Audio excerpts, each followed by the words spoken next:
Okay, I'm going to call to order this regular meeting of the Shawnee Mission School District Board of Education. The first item on our agenda is the Pledge of Allegiance. I pledge allegiance to the flag of the United States of America and to the republic for which it stands, one nation, under God, indivisible, with liberty and justice for all.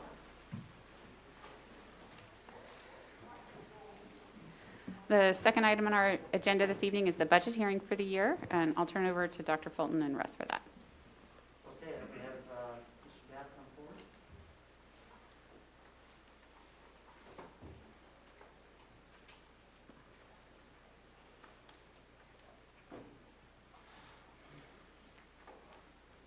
Give a brief overview of what this is about tonight, and we'll hear from public comments. Yeah, this is the final step of the 2021 school year budget. It published in the paper and ran us for 10 days. So this is a $482.8 million budget that you're approving tonight. There has been no changes since the publication of the budget. Okay, thank you. It's my understanding we do not have anyone here to speak to the budget hearing presentation tonight. Is that correct? Yep, okay. So we open up to board questions or no board questions? No board questions, just the Yeah, hearing. we're just the hearing. Okay. Well, that was very efficient. All right, so then we move on to the regular portion of our meeting this evening. I'll seek a motion for the adoption of the agenda, item 4.1. Move approval. Thank you. Is there a second? Second. Thank you, Ms. Goodburn. All those in favor, please say aye. Aye. Are there any opposed? Hearing none, that passes 7-0. Item 4.2, approval of the minutes for the regular meeting from July 27th, 2020. I'll seek a motion for approval. So moved. Is that Ms. Embry? Thank you. Is there a second? Goodburn. Thank you, Ms. Goodburn. All those in favor, please say aye. Aye. Aye. Are there any opposed? Hearing none, that passes unanimously. And then item 4.3, Ms. Ousley, yes, we have a question. Terry, did you? On the first motion, that was Dr. Sinclair. Sorry. No, you're fine. The masks make it a little hard to hear, and I knew it was Mary, and I should have said something. So item 4.3, approval of the minutes for the special meeting on August 6th. Do we have a motion? So moved. Goodburn. Thank you, Ms. Goodburn. Is there a second? Sinclair. Thank you, Second. Dr. Sinclair. All those in favor, please say aye. Aye. Are there any opposed? Okay, hearing none. We move on to the public comment portion of this evening's meeting. What we're doing right now is we're scheduling aside a 30-minute window for public comment in order to be able to have the public be in the room to make comment and to hear comment, and then we allow, or we're able to notify staff to then be here at 6 o'clock when public comment ends. And then that gives a period, a window, that we don't need that much of a window to turn the meeting over to clean the seats or do whatever, but it's a set time so that we can schedule around it. So there's some confusion on that at the last meeting, so I wanted to clarify. We're just making a set window for public comment. It's 30 minutes. That way staff knows when they can come in to be in the room for the rest of the meeting. So tonight we have one public comment, but we still have 30 minutes of public comment. So Ms. Feingold, you're here for a public comment. You have the podium.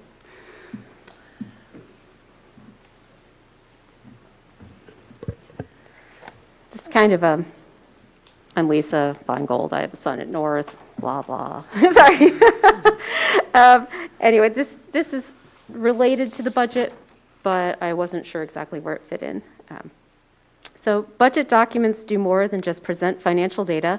They enable districts to directly connect their financial decisions to their goals for student, school, and district performance in areas that need improvement or support.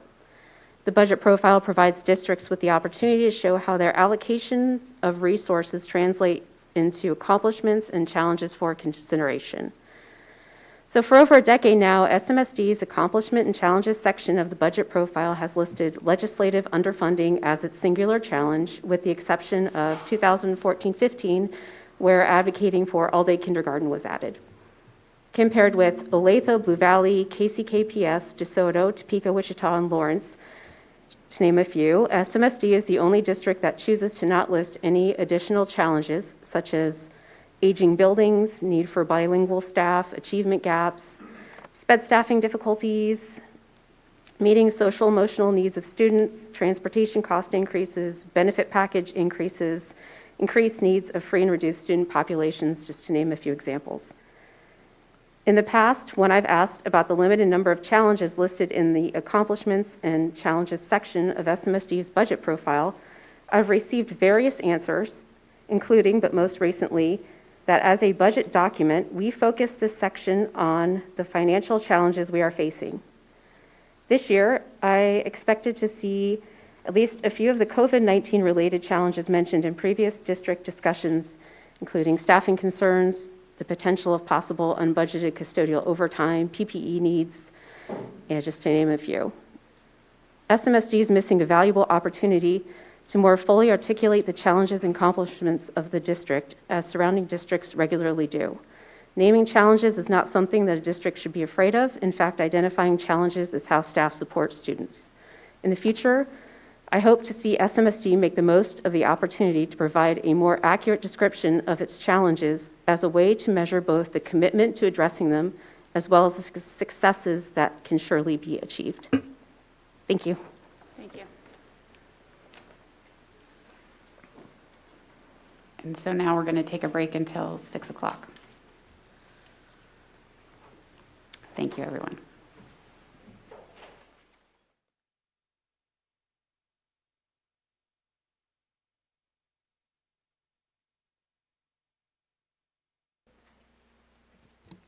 All right, it's 6 o'clock, and we will resume the meeting. Time for 5.2, the Superintendent Report, so we'll turn it over to Dr. Fulton.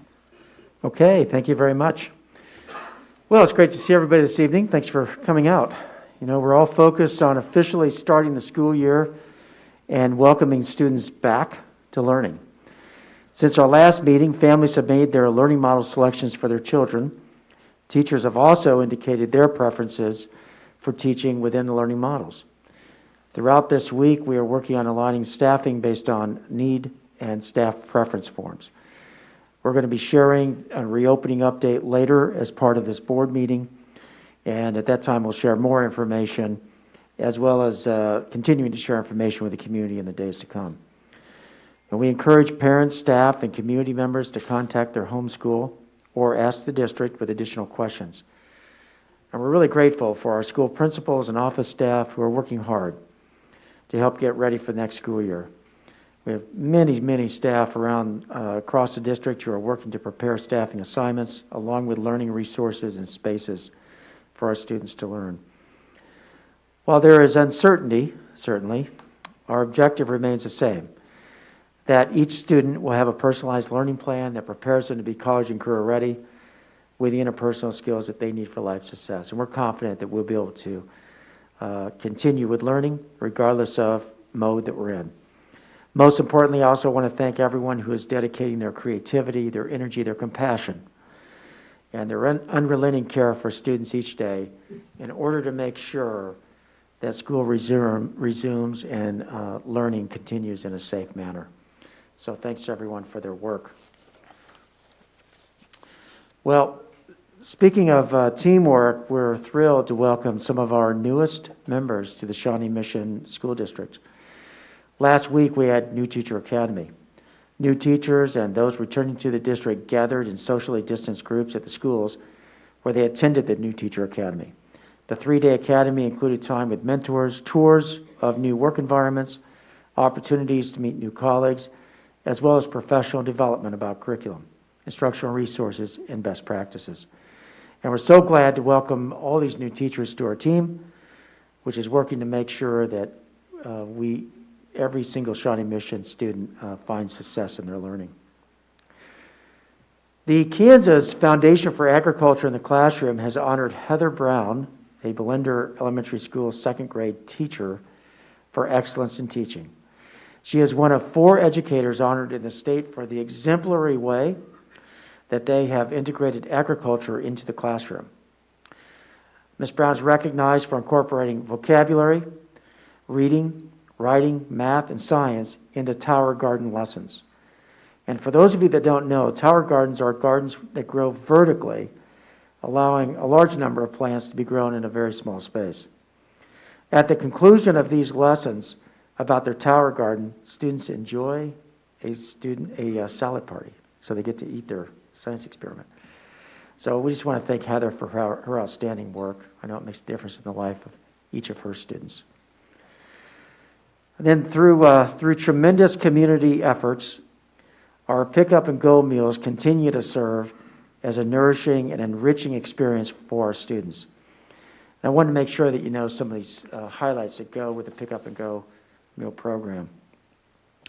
This summer, our partners at the Johnson County Library have donated books to students at Pick Up and Go meal sites. Students from Shawnee Mission North's Coalition of Racial Equality, also known as CORE, the CORE group, provided snacks to families. Musicians from the Kansas City Symphony and Shawnee Mission Northwest student musicians, alumni musicians, and music teachers have been performing for students and families as they pick up their meals.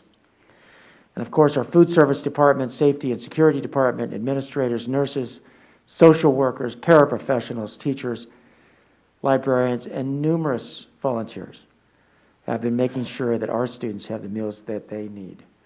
We're so proud of all these community efforts, and we want to thank everyone who's contributed their time and their talents for the benefit of our students. And that concludes my report for this evening. Thank you, Dr. Fulton. Moving on to item 5.3, the board members' reports. We'll start with Ms. Borgman. Do you have a report for us from SMAC PTA? I do. So SMAC had a meeting last week virtually with its board, and the SMAC PTA would like for all PTA officers and members to know that SMAC is available for any questions or support that they may have. Tash Davis is the SMAC president, and her email is smacprez@smac-pta.org. And SMAC is also organizing some PTA president roundtables with SMSD cabinet members, and I will be representing the board. So that's it. Thank you, and thank you to Tash. She's phenomenal. She does a lot of work. She is phenomenal. She's great in her district. Yes. Moving on to Ms. Hembry, do you have an update for us from the Education Foundation? No updates. We meet Wednesday. Okay, great. And Reverend Guy from the KSB Board of Directors? The Lunch and Learn opportunities are continuing, I think weekly, so check on kasb.org, their website, to find out what the different topics are. If there are things you're interested in, you're available. Those are very informative, and there's opportunities to ask questions of their legal staff and just hear from other school board members throughout the state. They're also beginning to have conversations about what we're going to do about the annual conference in December. This was a great opportunity that we've availed ourselves of in the past to go as a board and to learn all these great breakout sessions. And it's looking less and less likely that big conferences and conventions are going to be able to be held. So they're scrambling to try to figure out what we might do instead. That is also the annual business meeting, election of the new incoming president, all of those things. So we will be meeting as a board via Zoom later this month, and hopefully we'll make those decisions about the December annual meeting. That's all. Thank you. Dr. Sinclair, do you have one for us as the legislative liaison for KSB? The legislative committee typically assembles sometime in August and then again in November. And I believe the working plan is to gather the legislative committee on Saturday, August 29th, remotely to begin identifying issues for the 2021 legislative session. Thank you. Ms. Goodburn from the Policy Review Committee? We have a meeting scheduled for this Thursday at 3 o'clock for the Policy Review Committee. I also wanted to add really quickly, I'm the KSB nominating committee representative, and we will meet on Saturday, September 12th to vet the candidates that then will come forward at whatever type of December meeting we have. So I'm on board to go to that meeting on it's going to be an in-person meeting in Topeka, Saturday, September 12th. Okay, thank you. And then Mr. Stratton, do you have an update for us from the Finance and Facilities Committee? Yes, we met recently, and I'll have Dr. Sinclair give the update since she's in the room tonight. Okay. So the committee met August 3rd, and we actually had a combo of in-person and online. Everyone was able to join in the meeting. And Dr. Fulton, do you want me to kind of hit some of the highlights or wait until after presentation? Okay. We gathered a few more frequently asked questions to be folded into that developing document regarding finance questions. And so we'll continue to work on responses through that committee process. But the bulk of the meeting was around facilities issues. And so we opened our conversation up with just identifying some anticipatory questions around the district's intent to pursue a bond. So we kind of flowed through a number of questions there. And we spent a good deal of time talking about kind of the pros and cons if we were to pursue a bond, whether that would be in November on the general ballot or January in a mail-in, and identified some pros and cons of that. Mostly that while the list of cons was significantly longer for the November ballot, with concerns of a very crowded ballot and being able to convey a message with the benefit of not having a cost associated with that. The list of pros was much longer for the January mail-in ballot, particularly given time to message and to answer questions and to allow for kind of clarity of participation just focused on the bond. There would be a cost to that mail-in, but that could be paid for out of bonding authority. So there was, with that, knowing that it wouldn't, if the bond were passed, that there was not a lot of extra concern raised about that component of a mail-in ballot. Okay. Is that, Mr. Stratton, is there anything else you can think of? No, thank you. That's a very good summary. Thank you. It was a great conversation. I really appreciate the participation of the committee members. Thank All you. good work. Okay, that closes our board reports, and we're moving on to the strategic planning update, item 6.1, and we'll turn it over to Dr. Fulton for that. Okay, thank you very much. Well, in June, we met and had a rather detailed conversation around our strategic plan as it related to a potential bond issue. As you'll recall, in our strategic plan, when it was approved by the board in June of 2019, we identified going out for a bond issue in January of 2020. That was delayed for a couple of reasons. One was we wanted to make sure that we were able to complete our study on reduced workload at the secondary level and think through how to fund that in a sustainable and responsible way for the long term. And we also wanted to make sure and do an updated enrollment projection study so that when we did in fact select bond issue items, that we were doing so in a carefully thought out and responsible manner. Now, as another component of preparing for a potential bond issue, we wanted to go out and conduct a community survey. It's normal for districts to do these types of surveys when they're considering bond issues.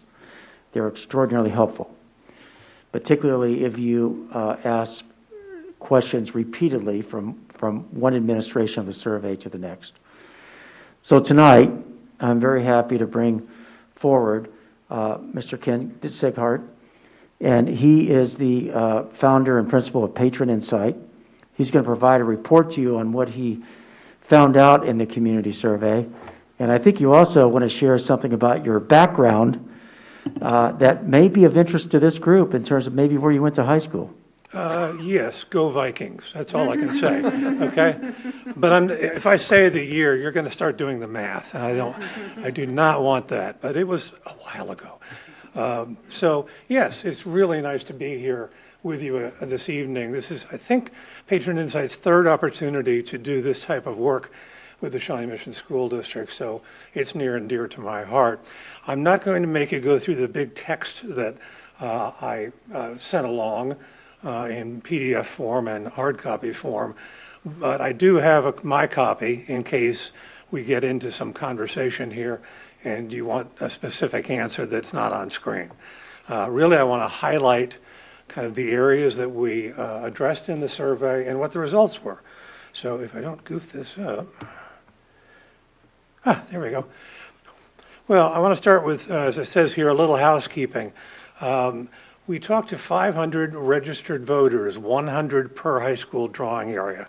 Now, in that case, was probably a little bit too much in some areas and a little bit too short in other areas. But we wanted everyone to feel as though they had equal participation. And so that was why the decisions were made. We used landlines and cell phone numbers, as we always do, purchased from an independent source. So nobody could say the district picked out only people who would like what they have to say. Potential respondents were selected. This is all the nerdy parts up front, okay?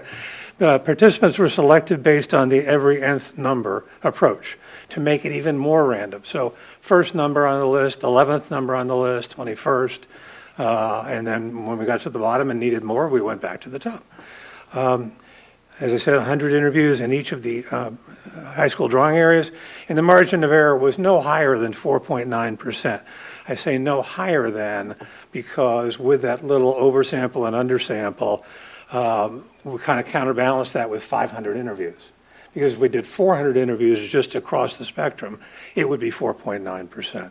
So everything you see here, when you see a percentage, add and subtract 5%, and that will tell you what the current views are about that particular topic as of late July of 2020.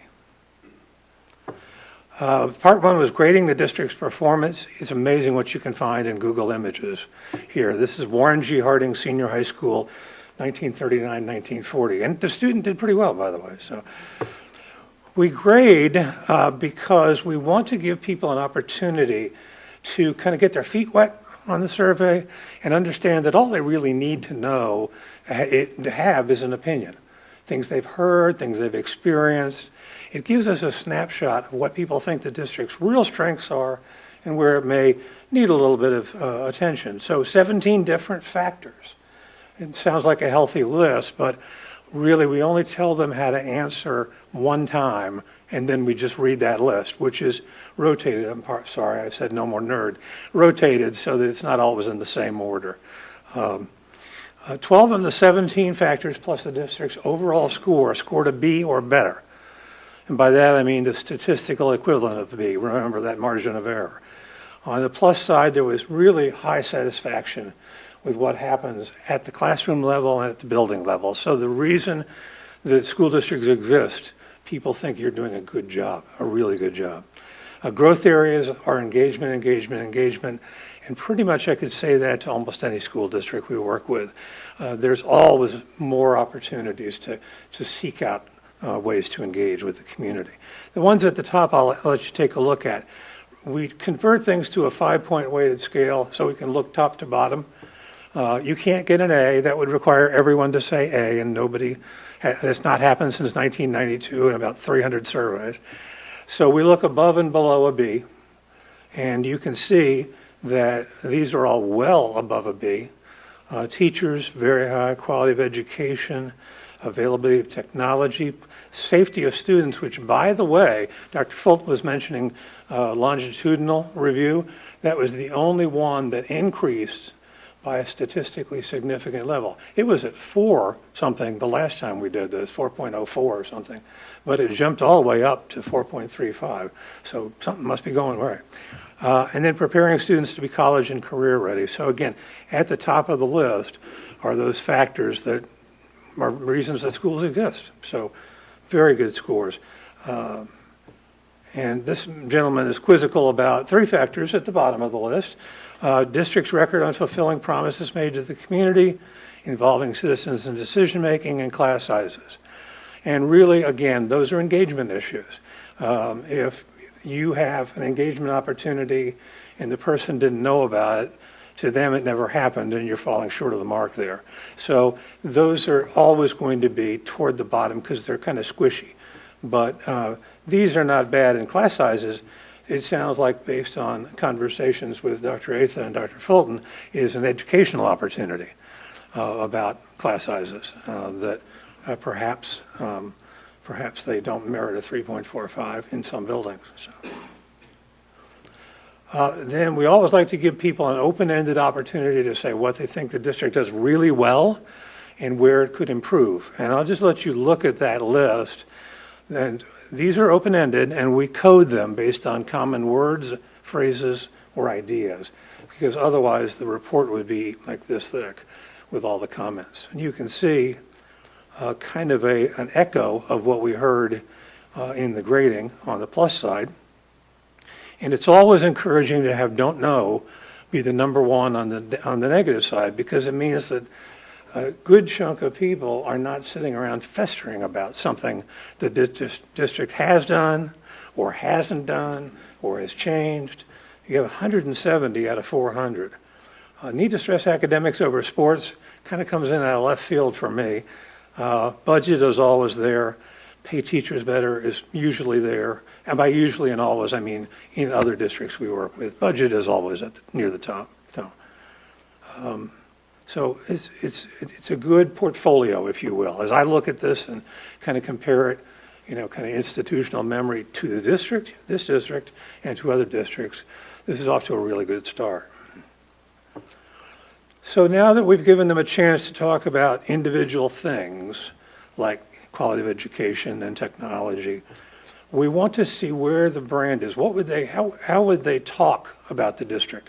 They wouldn't talk about necessarily its availability of technology in those words. So we present a series of statements that we want to test to see if they agree with them or not. And that kind of characterizes the district's brand. Purportedly, these were said by others, but they weren't. We just wanted to test them. And because that's an easier way to get people to react than to say, what do you think about this? It's, what do you think? This person, somebody else said this. How do you feel about this? So we get a better quality of answer. You can see that high school graduation rate is almost 100%. Teachers support staff working as a team with one goal, second on the list. Personalized instruction, I mean, this is right in your wheelhouse. This is kind of what you're looking for.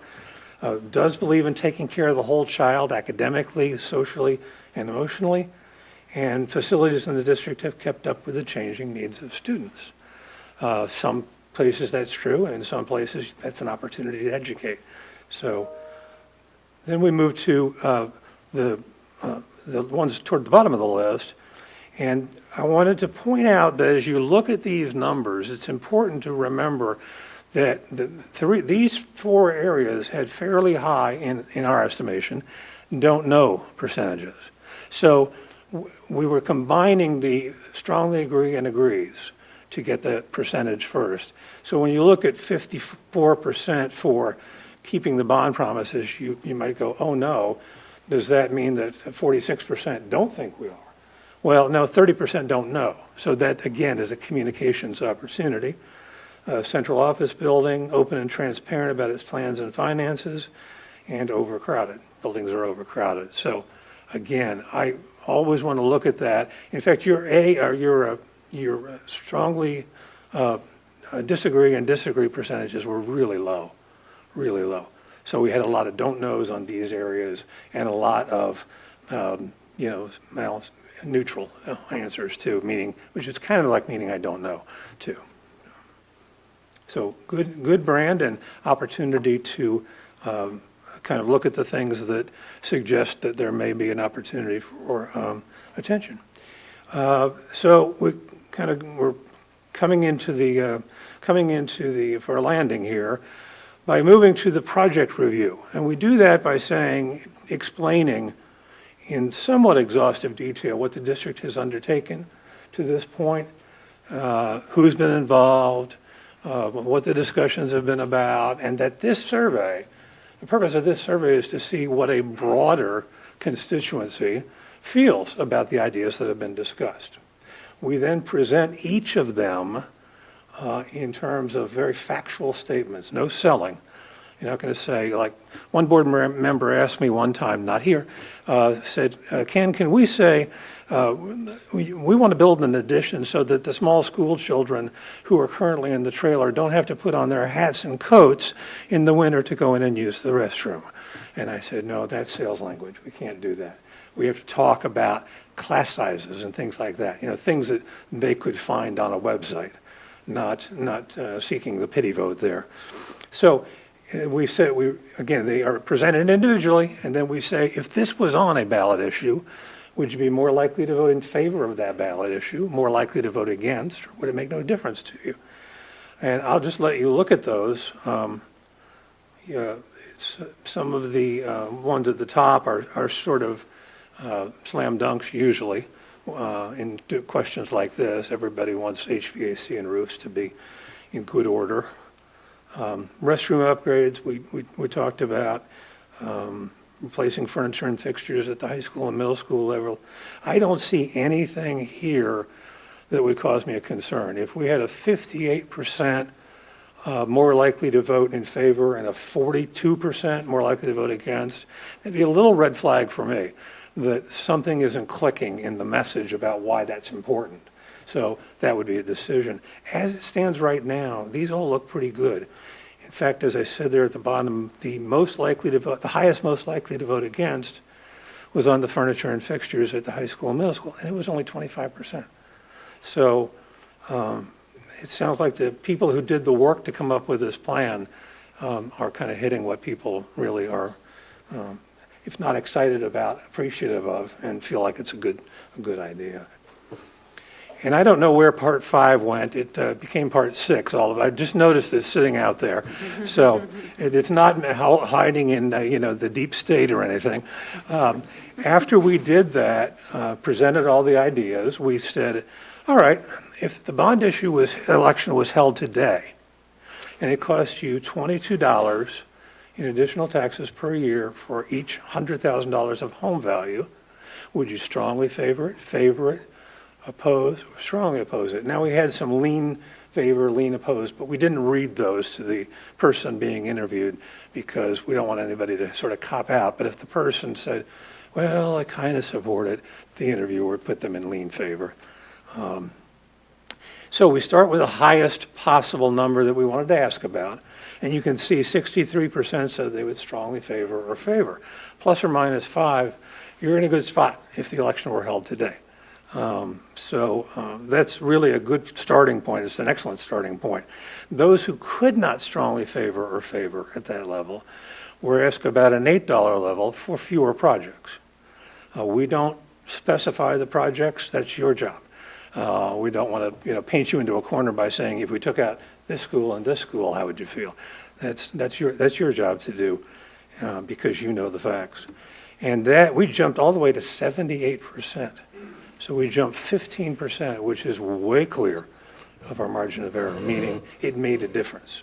Now, these numbers were used to provide us sort of a stake in the ground. That doesn't mean, as you have your deliberations, it has to be 22 or it has to be 8.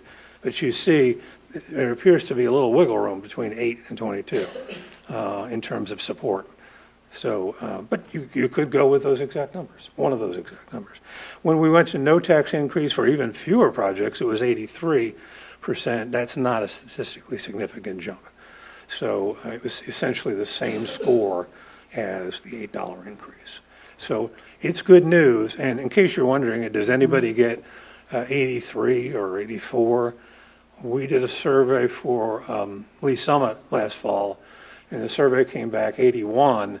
And I started sweating bullets because I said, that's really high. They got 84. So they got 84 because they did the hard work, of course. This is your roadmap of a sort. So they did the hard work. But yeah, I was like, oh, really? Okay. It's not going to let me show my coffee cup? Okay, all right. I had a coffee cup for the last slide that said questions, and the steam was coming off of it, and it was so cool. But for some reason, it's not. So questions or comments or concerns? Do any board members want to start off with some questions? Mr. Stratton, I can't see you, so I'll just ask, do you have any questions for Ken? No, thank you. No questions. It doesn't, oh, Ms. Embry? Yeah, I'm just curious, I know you mentioned that you have done this longitudinally for SMSD, and you called out a place, I think it was student safety, that had actually increased since the Yes. last time you have fielded this survey for Shawnee Mission. I'm curious if there were any other big changes besides that, either on the up or the downside that we should be aware of. Well, that's a very good question. The last time, leadership wanted to limit those questions. So there's only a handful of those that were done back in 2014 also. And those that were either, like 0.05 higher or lower. It's really static. And that's good in most cases. It's really static. But about half of these were not asked in 2014. And that was an administrative decision at the time. So nothing went down at a statistically significant level. It's just sort of, a little wiggle up or a little wiggle down. But there's some consistency here, very much so. Okay. And I'm curious too, sorry to make you harken back to 6 years ago, but this number of 63% would strongly favor a bond issue. Mm-hmm. Knowing you did the similar data in 2014, how does 63 compare with where we were in 2014, knowing that went on to pass? Is good context. I am going to have to look that up. Okay. And I will send it to Dr. That'd be Fulton great. Yeah, I'm Dougherty. just curious Yeah. if we're starting from about the same spot, because that would give us some comfort. And the researcher in me wants to see what the survey said and what the final result was. I know it was a success, so I'll do a little Google searching for that part, and I'll look in our files That'd for be the other great. I part. think it'd be helpful. Thank you. Thank you. Dr. Sinclair? I'm going to piggyback off of a couple of Ms. Embry's questions and then ask one more. In following up with where we were with the bond, whether 63% were in favor, would we also want to look at the no tax increase bond? Because I believe in 2016 that was a no tax increase bond. So would we need to be concerned about comparing? Is that an apples to apples comparison, or? I will do everything we have in our files, and that way you can take a look and see where it is.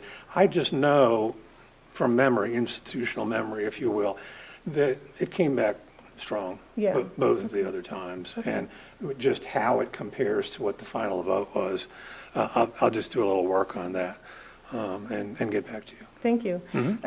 And then could you also remind me on part 4, the project review, you probably said this, but just again, the list of items on the bond, those were generated from the list of projects? Is that from the $750 million kind of projection of items? Is that where this list came from? It is. We kind of tried to gather things together. Categorize them.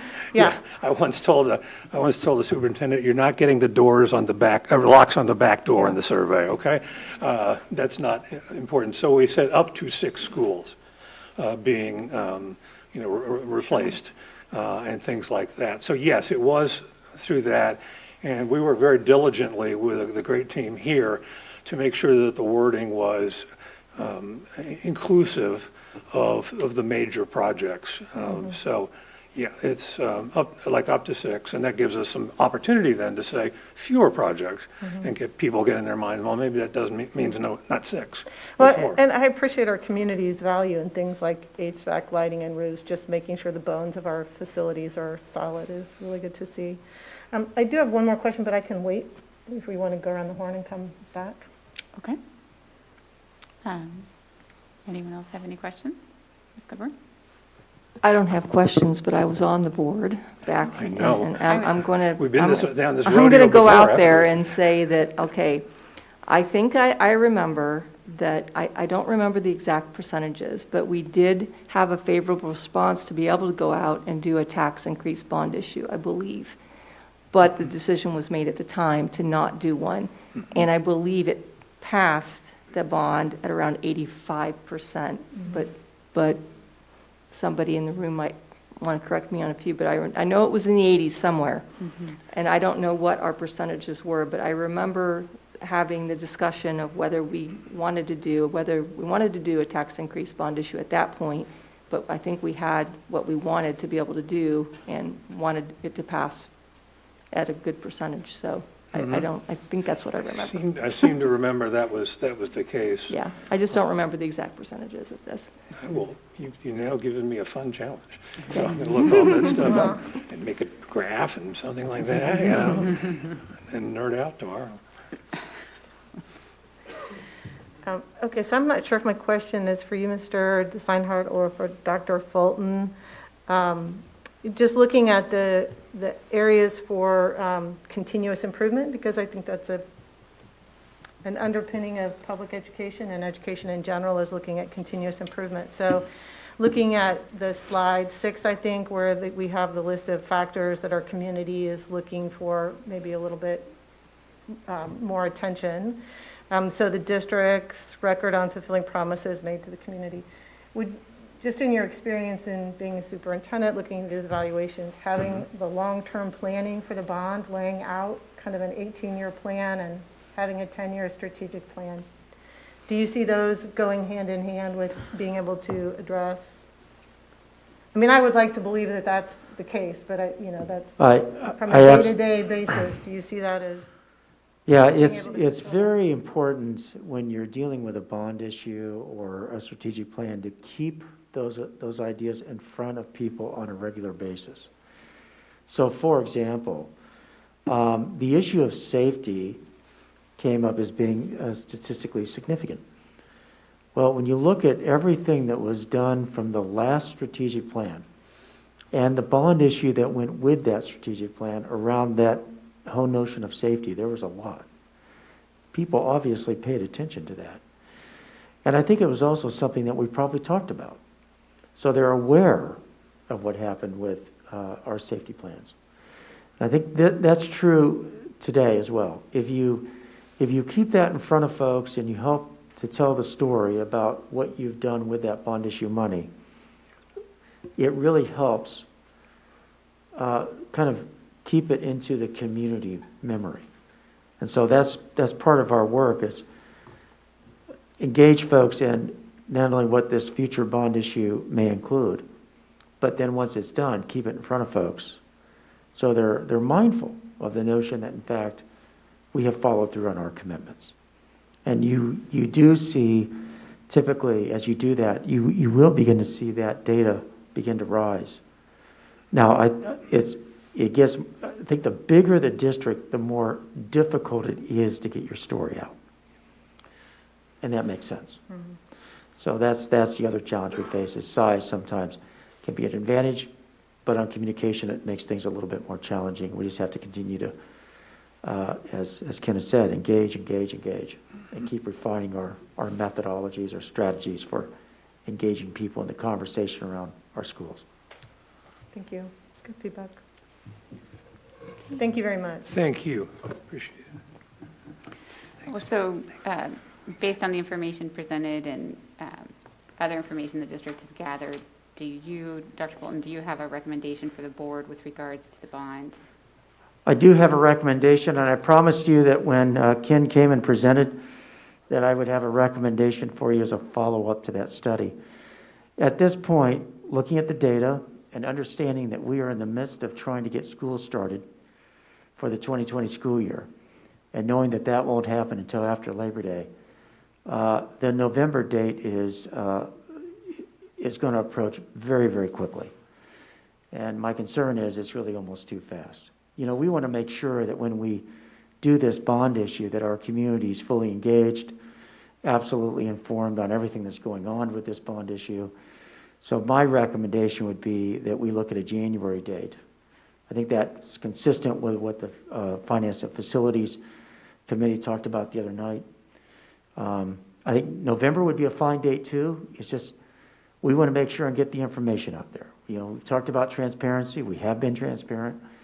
And this is part of our continued effort to make sure and inform our community about next steps in the life of our community. So I'd recommend January as a date for a potential bond issue.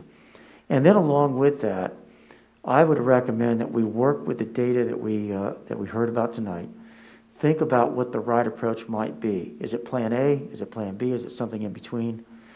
And let me work with that a little bit, and then come back to you at the September workshop, and have us spend time at that September workshop really laying out the best path forward. And at that point, I'll come forward with you with a specific recommendation on what I think the best strategy might be.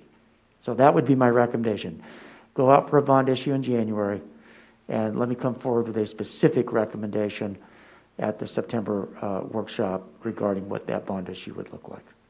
Okay, thank you. Can I ask just a brief question of Dr. Fulton? At that September meeting, will we also have clarification about our community engagement and communications plans leading up to that January election date? Because I think your point is very well taken, that there's a lot of noise right now because of everything happening in the world. There will probably be more noise come November with even more happening in the kind of political conversation. So how do we make sure we educate and engage with our community leading up to January around this, the importance of this bond issue?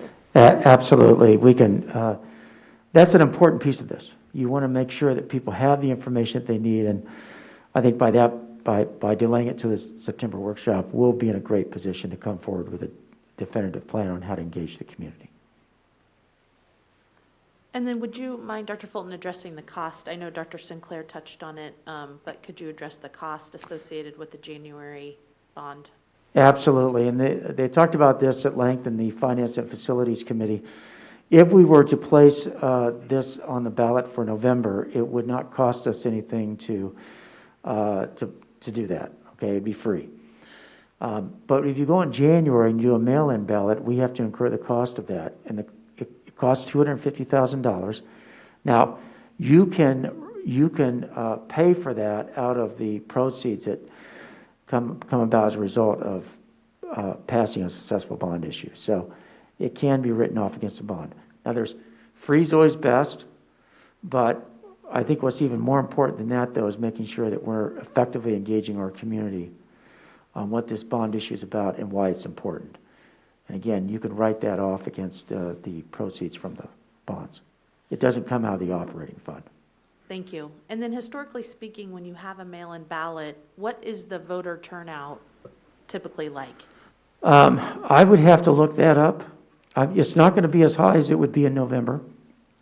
But, again, part of the discussion is there's a lot going on in that November ballot, and this isn't something that you want to get lost in the shuffle. Sure. So I don't know the answer definitively to that question. Okay. Thank you. You're welcome. Ms. Goodburn, did you have a comment?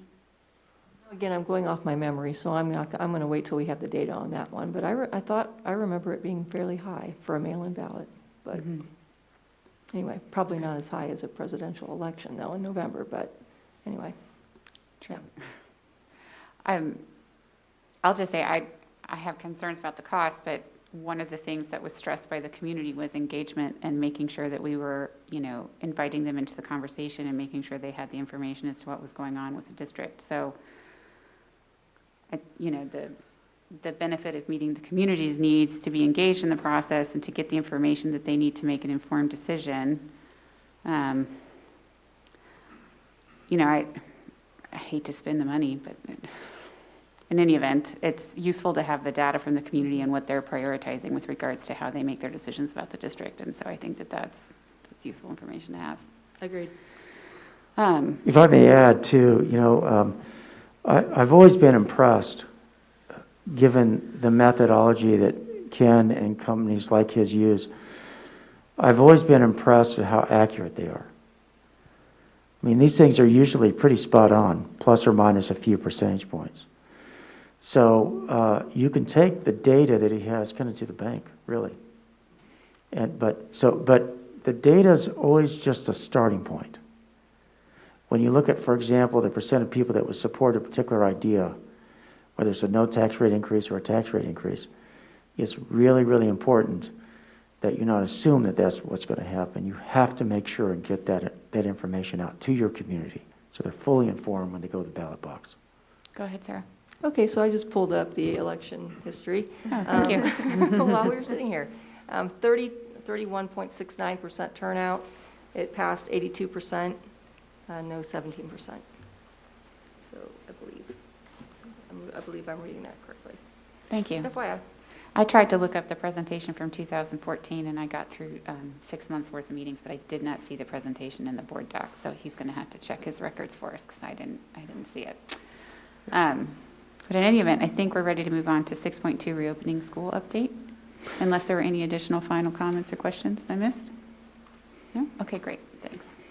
Okay, very good. I'm going to switch places just for a minute. We're going to have a team present on kind of some highlight some hot topics that we're dealing with on reopening schools.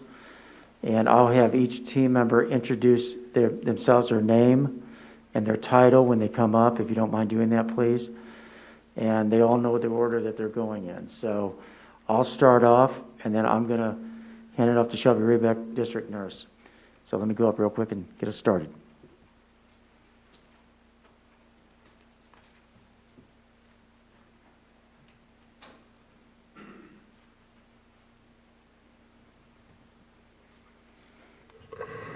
Okay. Well, you're not surprised to see this slide. You know, the most important thing that we do in our school district is focus on students and their learning. Doing so in an equitable, inclusive way matters. We're going to need to spend a lot of time this year really focused in on our learners. How are they doing? How are they doing academically? How are they doing socially, emotionally? And that is true regardless of what mode they're in terms of learning, whether a remote-only learner for the semester or whether they're doing work in class. Either maybe one day when we're able to bring everybody in, great, in a hybrid approach, or if they too are remote. But our mission drives our behavior. Also driving our behavior is this deep belief that these three interconnected ideas make a difference in the life of a child. The notion that they're going to have an individualized learning plan, as we said at a previous meeting, really comes alive this year, doesn't it? Because now we're choosing the mode in which we're going to learn. And they're going to develop a lot of personal resilience on mastering these important competencies. We're going to put a lot of emphasis this year on mastering those priority standards that make a big difference in the life of a child. We're going to have to measure that. You'll get reports on that. We want to keep you fully informed based on the data and the evidence that we have available on how our learners are doing. And then finally, of course, we need great citizens, don't we? Working on those interpersonal skills that make a difference. My apologies for that. We have been continuing our study around issues of creating safe work environments, learning and work environments. We're continuing our work on learning as well as improving our operations in a COVID-19 world. So we want to give you some updates and along with that a few recommendations tonight as it relates to safety. We're going to go in depth a little bit with the gating criteria, learning. We're going to talk about some of the sign-ups that we have engaging parents and students and staff in, activities and athletics, and then some supports we want to provide to our staff to help them as they do this essential work of helping every child learn. And then finally, we have an update for you on ventilation. Now, there's lots more work than this going on. This is your highlight for tonight. And now I'm going to turn it over to Shelby, and she's going to give you a kind of her expert overview on not only what we're doing for health and safety, but also how to interpret some of those gating criteria.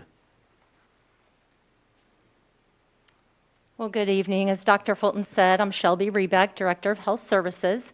The last time I was here with you all, you had some questions for me that I didn't have the answers for at that time, so that's where I'm going to pick up tonight. So you all had asked about temperature checks. We did get guidance from the Kansas Department of Education, and they said the temperatures can be taken anytime prior to entering the building for the first time each day, and that districts may consider providing thermometers to families and educating them about screening for COVID-19, which, if you remember, was what I had suggested we do, that we provide a self-assessment that students, parents, and staff can go through each morning before coming in. So, and as far as providing thermometers, that is something we're going to look into. And there is no requirement. Someone asked me that last time about documenting the temperatures, so that's good to know. As far as masks, I believe I've been saying all along that 5-year-olds and up would be required to wear a mask, but the Executive Order 2059 states that all students will wear a mask, including faculty, staff, vendors, and visitors. So there are 8 exceptions to that requirement, and they're listed there for you, but this does include preschool students, and I do believe that was a question last time. So we are, all students are going to be included in that mask requirement. And then also, I had said that there would be a time for a mask break during class, where if the kids were at their desk, they could take their mask off if they were quiet, not talking. But the executive order does not allow for that. So we are going to follow that executive order. And we did change our reopening plan to reflect that. So you guys had asked me too about isolation and quarantine guidelines. We have not officially received those. We expect them tomorrow. However, we did talk through them with the county health department. So again, isolation is when someone is ill. And that would get you 10 days at home from the onset of your symptoms or 24 hours fever-free, whichever is longer. And that could also be 10 days from a positive test if you're asymptomatic. Quarantine is when you're exposed. And so you would be quarantined at home 14 days from the last exposure. And then just so you all understand, there's various scenarios that exist if it's a household exposure. So we would always work, the school nurses would always work through those. One major sign or symptom of COVID is going to get you in isolation. So that's fever, cough, shortness of breath, or a new loss of taste or smell. 2 of the secondary signs and symptoms will also get you put in isolation, and I've listed out those symptoms there. If the parties are 6 feet apart and masked, there is no quarantine required. But we will quarantine if we see 2 cases in a cohort. So if you're looking at a bus and there's 2 cases, or a lunch group that eats together, we would quarantine a group like that. And then positive cases in a classroom, everyone will receive notification of the positive case, but close contacts will be talked to by the school nurse with instructions for quarantine. So this is the main reason I'm here tonight, is to talk about gating criteria. If you recall, this is what the county put out, and I only put it in here for reference in case there's questions, but this is the chart that we put together that we felt like made more sense for Shawnee Mission. So I'm going to actually start at the bottom. Dick Kramer is here tonight, and I know later he's going to talk with you about the extra and co-curricular activities, which for Shawnee Mission match exactly our academic gating criteria. And then that middle row, Shawnee Mission School District Learning, we decided not to start with the gating criteria of elementary and secondary being separate or different. Dr. Fulton has said numerous times that we want to take this slow, we want to do this right, and we don't want to overwhelm people right at first. This is going to be a lot. When our teachers come back in, to have full elementary classrooms, I think would be a lot for them. So it's not that we may not get there, it's just that right now to start out with, we feel like this is the best approach for us. And then that top row is the gating criteria. And I think the most important thing to understand about this is that there are 2 criteria to move per section. So we're actually going to look.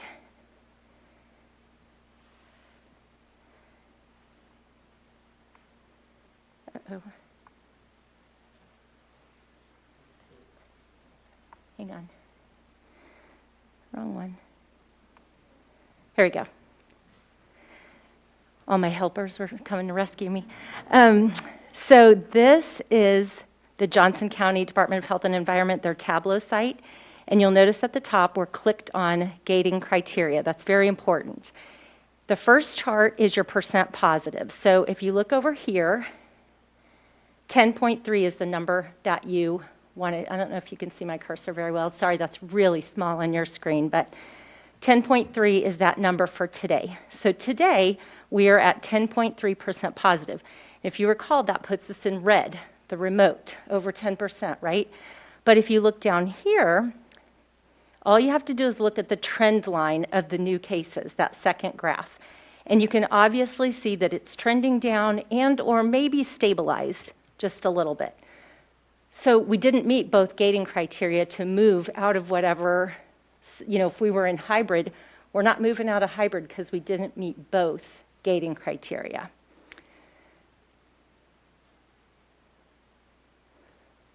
What do I do to get out of it? 3 fingers to the right.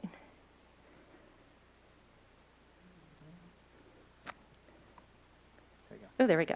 Thank you. The best news that I have for you is this graph that I put on here. So this is super top secret. You guys, I'm pretty sure, are the first people seeing this outside of the county health department and the school nurses. But this is a page that the county health department has created. It's kind of behind the scenes right now. It's not live, so this is a screenshot. But they're going to create a safe school reopening page, and it's so easy to read. I mean, it tells you right there. Current school reopening phase, yellow. This was data taken on Friday. The percent positive tests on Friday were 9.8, and the new cases trend was decreasing. So we're obviously in yellow or hybrid. So that's the gating criteria, and I think later we'll ask questions, right, Dr. Fulton? Okay. Yeah, we're going to get, as we're transitioning, we want to get into this entire report. We're going to come back and feel free to ask any questions that you have. Good evening, everyone. My name is Mike Schumacher. I'm the Director of Secondary HR in the school district. And Dr. Grumman and I are really excited to share with you some information about our learning models and then some information around some new data with students and staff, and talk a little bit about what staffing will look like. And that's the wrong direction, excuse me. So real quickly, you guys have seen this previously, and just a real quick update. Students and parents were given an opportunity to choose between 2 different learning models. I will start with the first one, the easiest one to address. That would be the remote learning model. If students or parents chose this model, this is the one that they will stay in for 1 semester, and that's where they will be. If students chose the in-person learning model, of course, in reference to Shelby's and Dr. Fulton's discussion around gating criteria, they could exist within one of those 3 modes, and so either remote, hybrid, or in-person. So I'm sure you want to know what the students chose, and so I'm going to kick it over to Dr. Grumman, and he's going to talk about that data. So Dr. Dan Grumman, Coordinator of Assessment and Research.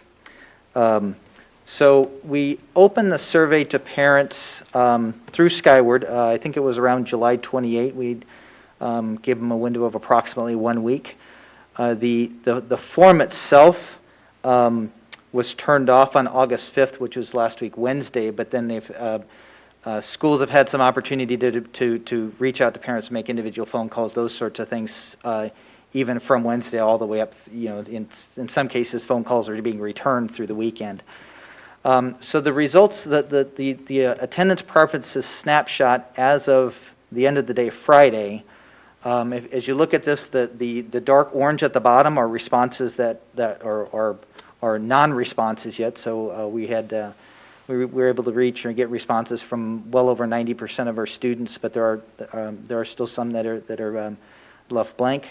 The lighter orange are student responses where they chose in-person learning following the gating criteria, and the gray bars at the top is the number of students who chose remote-only learning for the semester. So you can see across each grade level, there's somewhere between 500 and 650 students per grade level choosing the remote option. At this point, the students who we haven't received a response from, we went ahead and defaulted those students to in-person learning. At some point, we had to decide to put them some direction so we could begin scheduling and staffing and those sorts of things. So that's where we've defaulted those students for now for planning purposes. This next chart shows those responses by feeder area. So, for example, in the East area feeder group, 78% of those students have selected the in-person model, 22% remote. As you look across, North students, 37% remote, 30% in the Northwest area. And then on the other category, other includes students that, for example, would be going to Horizons High School or Arrowhead, where there's not necessarily a specific feeder. But the remote option selections range somewhere between that, somewhere between 24 or 22 and 37%. So there is some range, some difference by feeder in those selections. This graph shows those responses by grade level bands. So pre-K, we have about 31% of our students selecting remote. Elementary, about 37 or 30%, and so on. One note to kind of point out, to think about the scale of this, particularly with the students selecting remote. There's a total of 7,838 students. It's actually slightly higher than that with some of the small changes over the weekend, but 7,800 students. That is, when I look back at the district sizes across Kansas, 7,800 students would be like the 9th largest school district in Kansas. If I were just looking at the high school numbers, it would be about the 3rd largest high school in the state of Kansas, just looking at a remote student population. So there's a lot of schedule changes that are going to have to happen here over the next few weeks as we separate out the remote learning plan students and the in-person schedules at the same time. But there's a lot of movement happening in the background. Dr. Schumacher is going to talk about the staff preferences. That's me. So I'd like to take a second to talk a little bit about the staff preference form that we issued last week. So last Tuesday, Dr. Fulton emailed our staff and notified them of some FAQs around what the staffing plan would look like, and then also gave them a form to fill out. So that occurred on Tuesday. Principals began contacting staff and reminding them to complete that survey, and we gave them a deadline of Friday. We wanted to get that information to us very quickly so that we could start making some decisions around staffing. Our staff responded incredibly well, and you can see that by Friday and a few over the weekend, we've gotten about 2,100 responses. So that is nearly 100% of our staff. We will continue to collect those surveys as principals continue to remind them. But just a few pieces on the data, if you can see that. The right side is the aggregate view of all of our staff, and you can see that 74% of them chose in person, while 8% chose remote. If you kind of break it out by elementary versus secondary, clearly there's a difference. Elementary staffing, if you include pre-K, right around 80%, saying that they preferenced in person. And then for the secondary buildings, that's 60 to 67% range. Something that at least I was a little surprised with was the remote. We were hearing from a number of staff, just anecdotally, that they preferred, or that their physicians were telling them that they needed to be remote. So I kind of expected a little higher numbers, but I think what I believe occurred is the green part, where they could do other responses. We had a ton of staff adding just some additional information, some contextual things, stating, yeah, I want to be remote, but I don't want to give up my spot at my home building. So that's some information on the staff preference form, and I'm going to give you a brief overview, like a 10,000-foot view of what staffing is going to look like moving forward. And so as you might imagine, it's a multi-step process.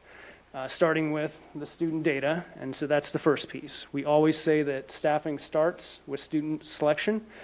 At the secondary level, that would be courses, and so what courses do they want? At the elementary level, that would be number of kids in a particular grade band at a particular school.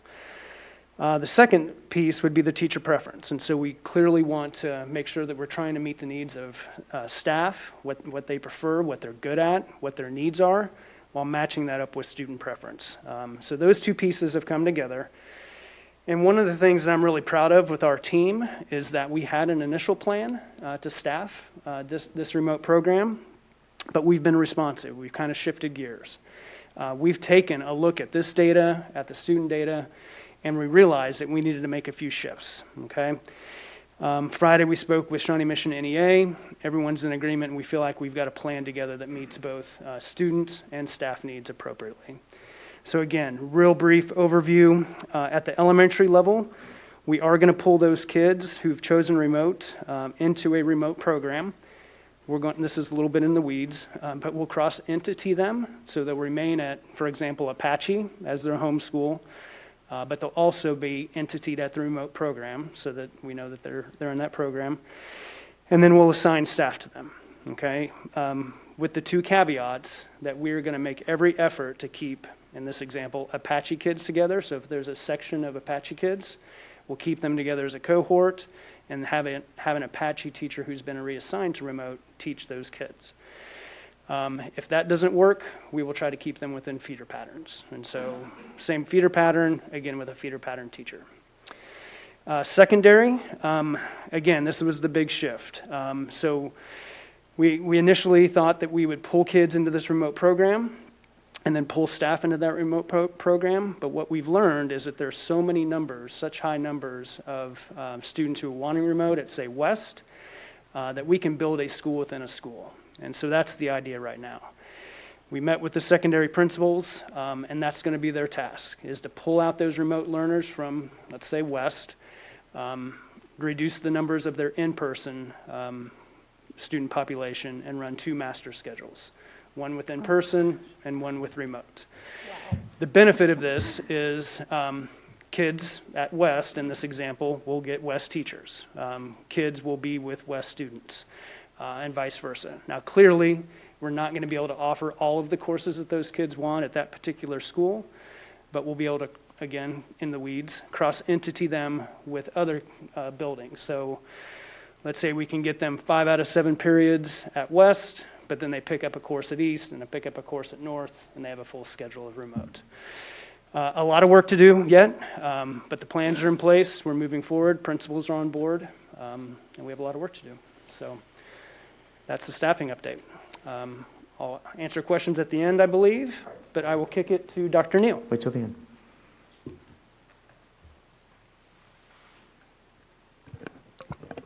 Thank you, Dr. Schumacher. Leanne Neal, Chief of Early Childhood Education and Sustainability. I am pleased to share with you this evening some news that I hope you will find exciting, and I hope will bring a glimmer of some excitement to the Shawnee Mission School District employees. I would argue that all of us have for a long time believed that the work that our Shawnee Mission School District employees do is essential. I think the pandemic has helped us to really highlight the essential roles and responsibilities of all of our Shawnee Mission School District team, as well as the people doing like jobs all across the nation. So recognizing that many of our employees are balancing their desire to focus on this essential work of caring and serving the children of Shawnee Mission, but also many of them are trying to balance that with caring for their own children, particularly if we are in a hybrid or a remote model.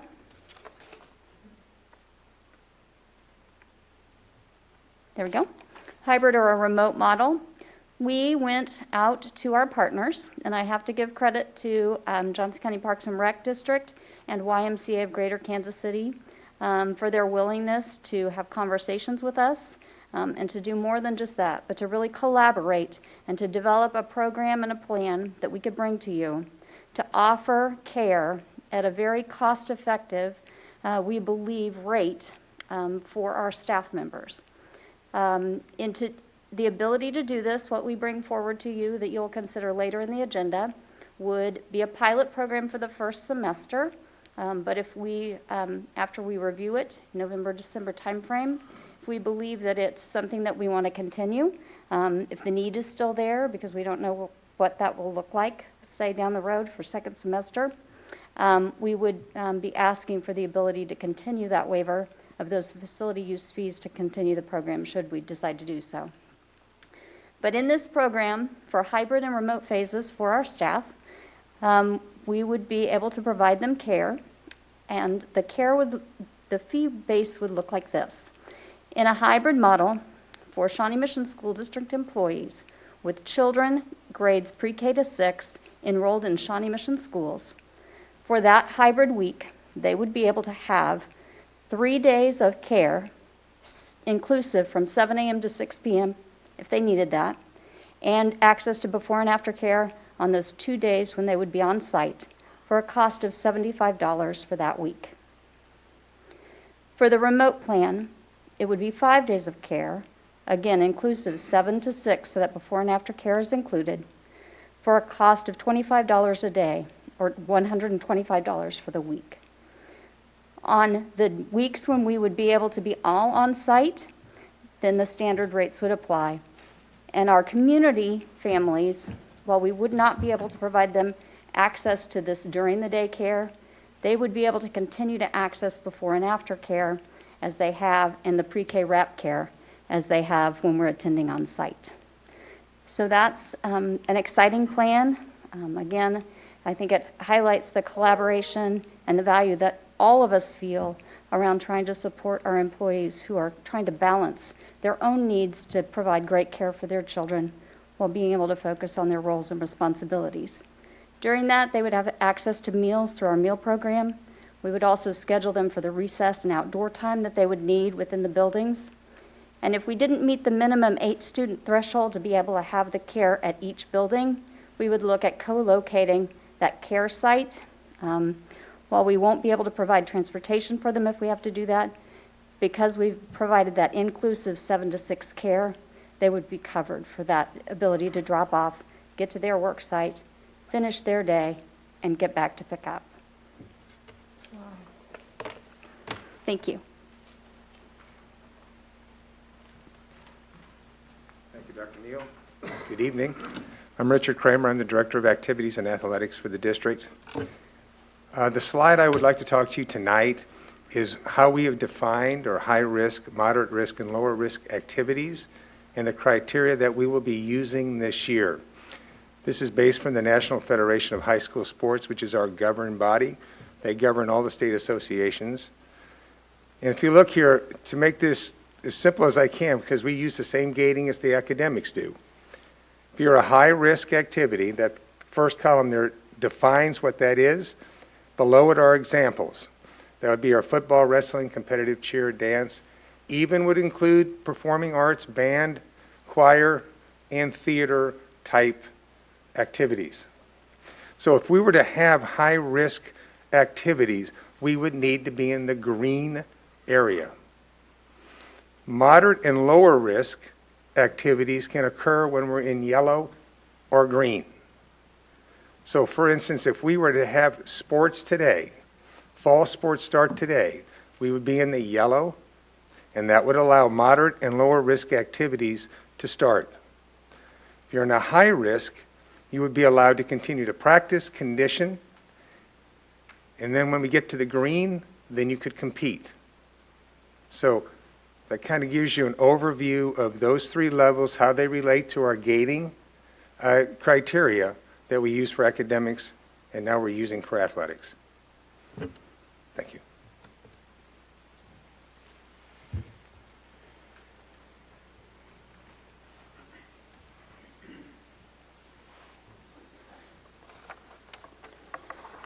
I'm Bob Robinson, Executive Director of Facilities. I'm happy to be here tonight to talk to you about where we're at so far with our plans for reopening of schools. We work closely with Children's Mercy Hospital. We've had for 5 years. They do a lot of indoor air quality work for us, and we've worked with them when it comes to putting our plan together. We've also worked with different HVAC providers to come up with a plan, and the plan is ever changing. This is the current plan.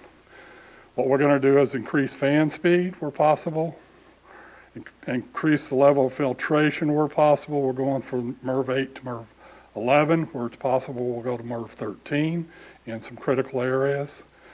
We'll increase the runtime to 24/5 of our HVAC equipment. and we're investigating air scrubbers and negative air. And there's a motion tonight. If you approve that, we'll move forward with that. I have Tyler Clubb with me here tonight if you guys have any questions. Thank you. All right, thank you. Thank you, Bob, and all of the presenters. That concludes our presentation. I know the board has a number of questions, but before we start, I just want to make a couple of quick comments. First of all, I want to thank all of our team members in SMSD who are working really hard right now to put together a plan that works. And I also want to thank Shawnee Mission NEA because they've been a great partner in this and will continue to be, I know, as we work through various issues. I want to make a couple comments. When we met and did our nearly over 3-hour presentation to you, we talked in very clear terms about the importance of letting the science lead the way. We need to stay safe, and we're going to let science lead the way. Part of that means that we must and will follow the gating criteria that the county provides to us. Now, the gating criteria are guidelines. We've chosen, at least in the case of elementary students, to be a bit more restrictive than what the county has stated could happen, in that we're going to go with a hybrid approach if it's in yellow versus bringing all students in. And that's perfectly fine to do. We're not going to exceed the guidelines. And so one of the difficulties as presented with that is in the realm of activities and athletics. At its core, we're here to help children learn. Our academic mission is front and center in all that we do. Athletics and co-curricular activities play a really important role in supporting that academic mission. And so it's always difficult when you're in a situation where you can do some things but not others. But that's where we are right now in life, isn't it? We'd like to bring all students in. We can't. We'd like to provide all sports and activities. We can't. Unless we're in a zone where it's safe for all students and all staff to participate in those activities. And so we have been working both internally, across the county, across our Sunflower League, and really, actually, we'll continue to work at the state level as needed to do the very best we can to make sure that children aren't deprived of activities. But we are going to follow the gating criteria. We are going to have sports and extracurricular activities be part of and support our academic mission. The other thing I'd like to say is that in the course of putting this presentation together, that we had some team members, especially Dr. Atha and Dr. Neal, working literally throughout the weekend to bring to fruition this notion of being able to provide our staff with some options to take care of their children who are students in SMSD so that they can focus on their work. You know, teachers, educators, all of us as staff members in education are deemed essential workers, and we are. And we're seeing how important educators are to society. But in order for us to get our work done, we need to provide our folks with some assistance where we can. So, this isn't an idea that started this weekend. It started months ago. And we've been working on it for a long time. And so finally, I just want to thank both of them for literally spending a Saturday and Sunday putting the final touches on this so we could get this to you tonight. And with that, I'll open it up to any questions. Okay, well, I have several myself, so I'm going to go ahead and take president's privilege and ask a question for my own clarifying sake. And I guess I can ask you, Dr. Fulton or Coach Kramer. So we're right now, based off of the rates where we're at, and we're in the yellow, we will not be having football, wrestling, competitive cheer, or dance, or band, or choir. We will be able to do conditioning for those sports. Is that accurate?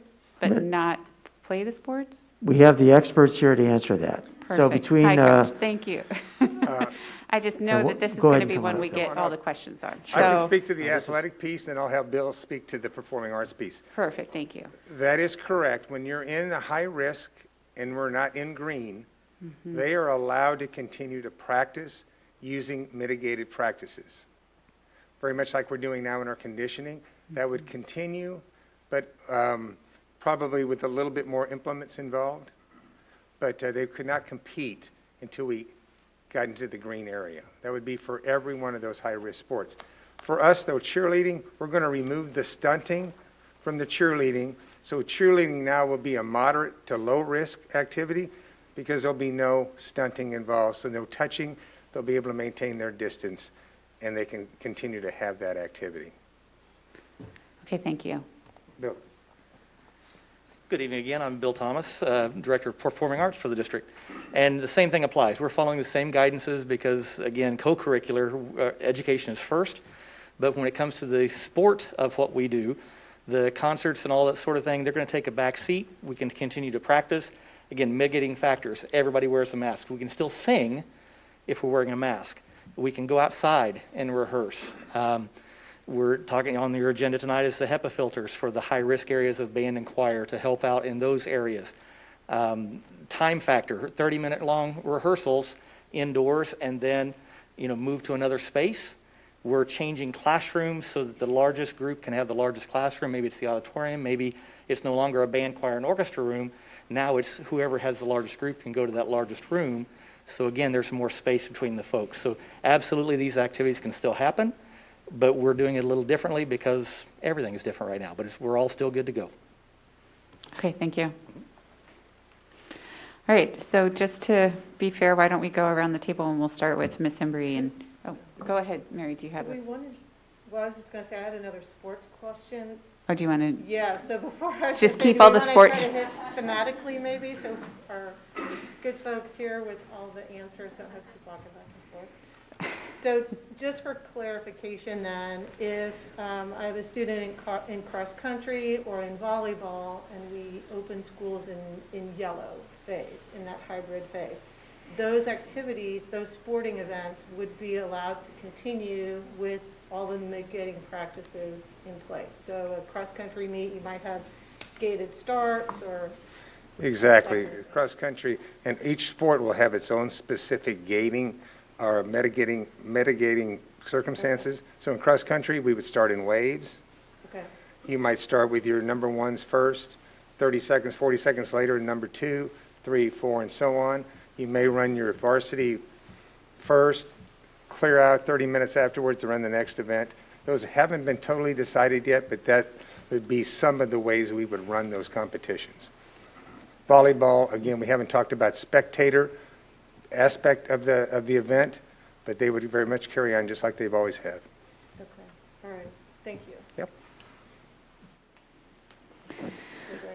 Are there any other sporty questions? Okay, guys, I think you should just Yeah, you might stay want to here for stay a up. minute. We'll do it by category, so that way people can just stay up there and answer questions. That's a good idea.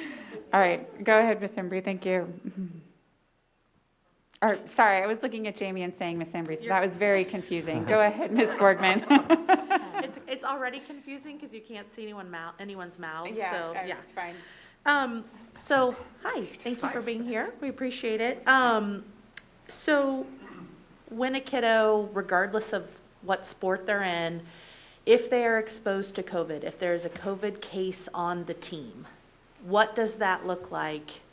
Does the whole team have to quarantine, or is it just kids who have been in direct contact with that specific case, or how does that look when there is a case on a team? That's a great question. I think I'll have Shelby come up, because Shelby Shelby would should be our just stay go-to up. person Yeah. for any health issue. I would bet my right arm that Dick could answer this question, but so if there's a case on the team, we're going to look at a few things. We're going to look at, were they 6 feet socially distanced, and were they all masked up?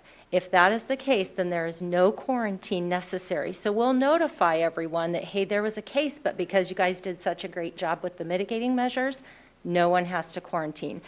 But we know with athletics, that won't always be the case, and so that's why the case investigation and contact tracing will occur with the school nurse. Okay. So, for example, let's just take soccer, which is a medium risk sport, right?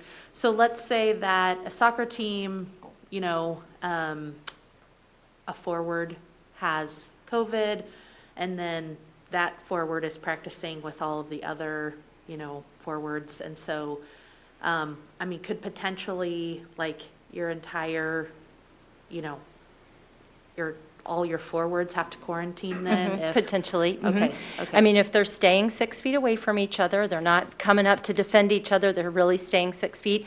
And if they're all wearing masks because they're not exercising really hard, they're just doing, then no.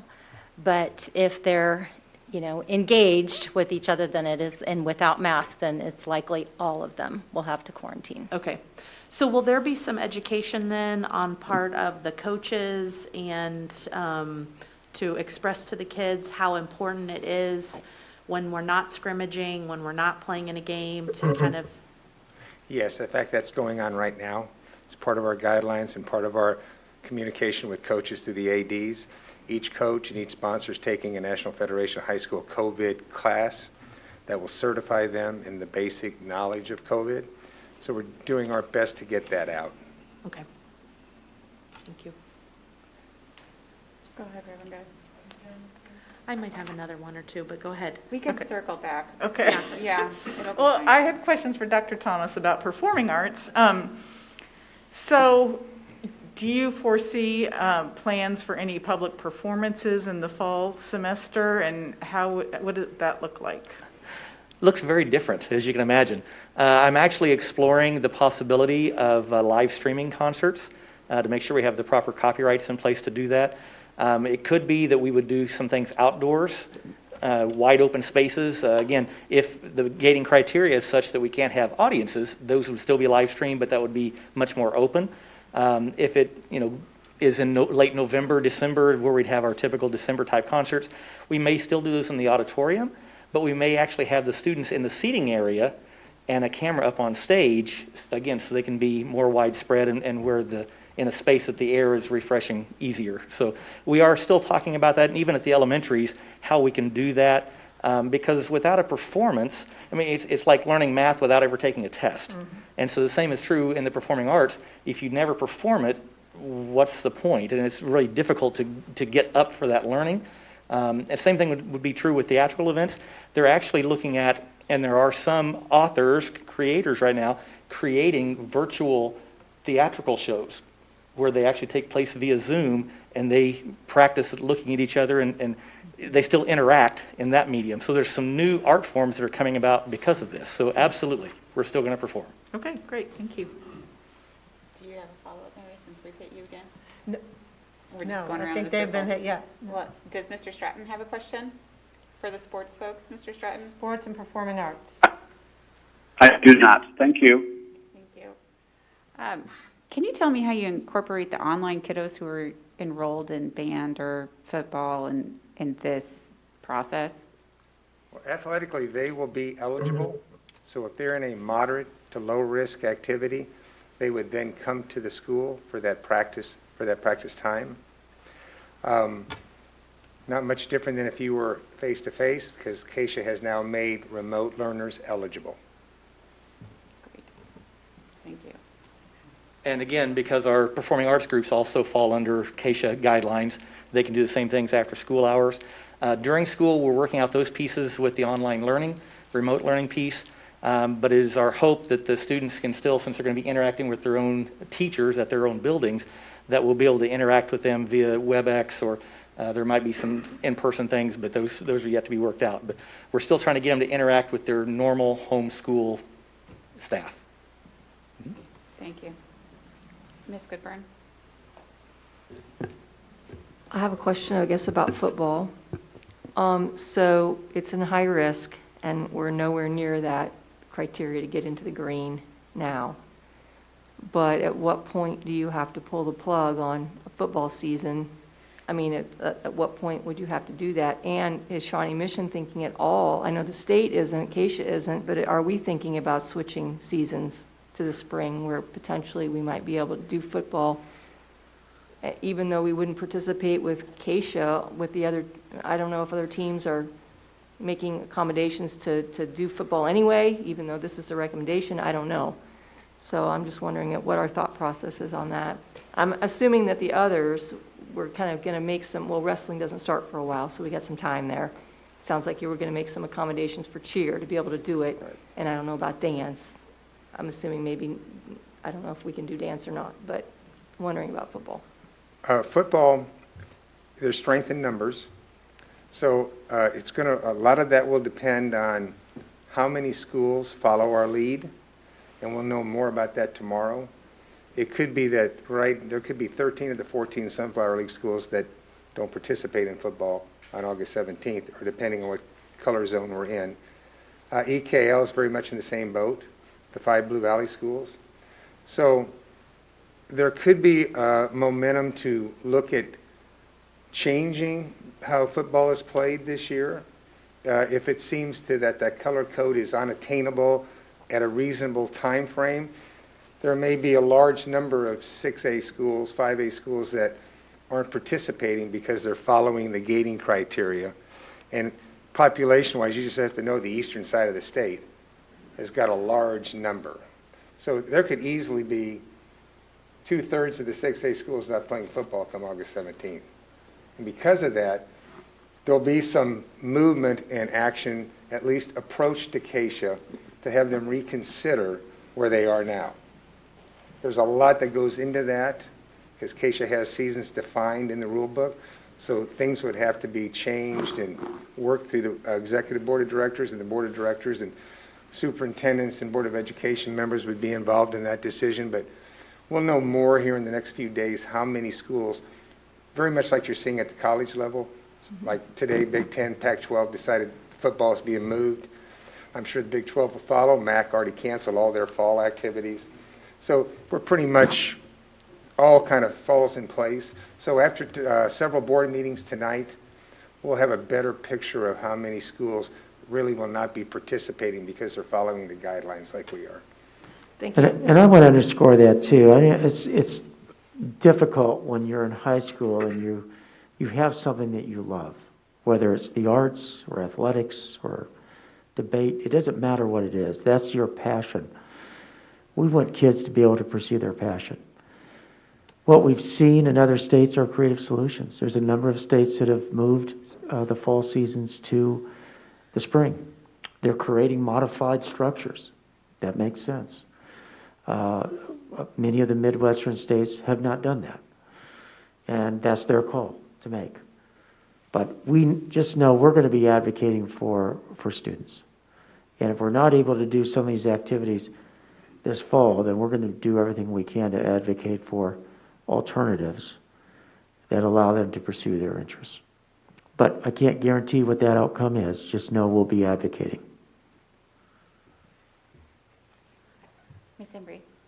Yeah, I'm just interested to understand, and I don't have high school age kids, but what conditioning looks like for these sports. It strikes me that some of these high-risk sports, it's probably as risky to be conditioning for them as it might be to be competing in them. So talk to me a little bit about how Conditioning maybe at a football practice could be where a group of linemen are working on a lineman technique.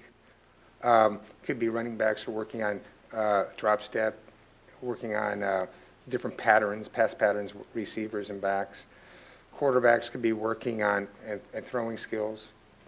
As we go into this next phase of conditioning and using additional implements, we would probably look at letting the football players have their helmets, to add helmets. We might be looking at some 7-on-7 scrimmaging where you're not allowing contact, but you're going through those skill sets. So we try to keep the social distancing whenever it is possible, and face masking at all times. Thank and you. Cleaning implements that we use. So it's still kind of no contact. Right, even, and soccer so that's a very contact-heavy sport. Right. Thank you. Do you have a follow-up, or am I good to, okay, I'm going to bounce back over to Jamie because I know she does. So when a kiddo has COVID on a sports team, what is the communication going to look like when that occurs?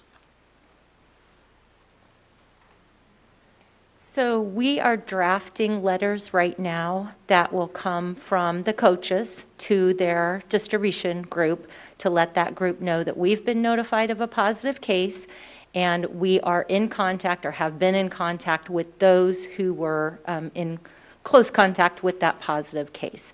Everyone else, we're just notifying you. And then, will there be a recommendation to quarantine, or will there be a mandate to quarantine? No, it is mandated. There is no option. Once you're exposed, you cannot return to school. You do need to stay home that 14 days and watch for symptoms to develop. Okay. And all that will be clearly communicated through the school nurses with a personal contact. And Oh, sorry, I have a super related question when you're done that's related Sure. to contact tracing. I believe we asked this question at the 2-week ago meeting, the special meeting. Will kids be required to get tested if they have symptoms, or what does that look like? And are they also required to report? So no, we are not requiring people to get tested, but we will, if you choose not to get tested or if you don't have an option for testing, then we will quarantine for the full 14 days. Now, if you remember from last time, I think it was Sarah who asked the question that, what if you go get tested, then can you come back before the 14 days? And that is no. So the exposed cases for quarantine, it's the hard 14 days. And then they're still, if they test positive, are they required to report to the school? So I don't have a mechanism to require reporting, but I mean, I can't imagine a situation where someone would choose not to do the socially responsible thing. This virus can be deadly, and I think our patrons, our parents, our staff are going to take it seriously. And that student's name will be kept confidential. I think that's a big thing we should be concerned about is when a kiddo has COVID, just that patient privacy is so important. Absolutely, Jamie. So FERPA laws do not allow us to disclose a person's name. So when parents are notified or staff are notified that they were exposed to a positive case, that's all they will be told. They will not be told what setting that exposure occurred in. They will not be told who. It's just simply that you were exposed to a positive case and this is what we're needing you to do. Thank you. That actually, Jamie, got to my point. I just think it's important for people in the community to know, I think with contact tracing, that you want to know all the details. You want to know where it happened. You want to know who it was. You want to know, so you can ask your kid how long they were around that person or whether they took their mask off. There's a lot of information people will want to know in the incidence of an exposure, but those families still have privacy concerns. That means that Shelby or whoever the nurse is at school doesn't call and give you every little piece of information that you want to know about the exposure. Yeah, and I think you guys all know our school nurses do this year round and always have. I mean, with chicken pox, with head lice, with mumps, measles, pertussis, all of these contagious illnesses, that's what we do. And we don't ever reveal the person's identity. Do we have any additional sports or band-centered questions? You do, Jamie, go ahead. So when will we know regarding football, regarding soccer, regarding fine arts, when will we know whether we have the all clear to play? Well, that's going to all be dependent on the gating criteria. So we'll be following that closely, that Shelby talked about. And so once it goes to those zones, that's when that can happen. And for us, high risk needs to be green zone. And so, from what I understand, though, the week of August 17th, next week, the Johnson County Health Department will be kind of forecasting what? Yeah, that's accurate. They're going to, the next week, the week of August 17th, at some point during that week, they will let us know what zone they are projecting that we will be in for the start of school. And then we can begin to make plans accordingly. Which will also apply to sports. It would apply to sports, right. And we have regular meetings with the county, weekly at least, and we will work very closely with them to monitor what zone we're in and what is and is not permissible. So next week, we'll know, parents will know, kids will know what this first week of school will look like with regards to sports. That is my understanding of working with the county, and I believe that's what they have on their website as well. Okay, thank you.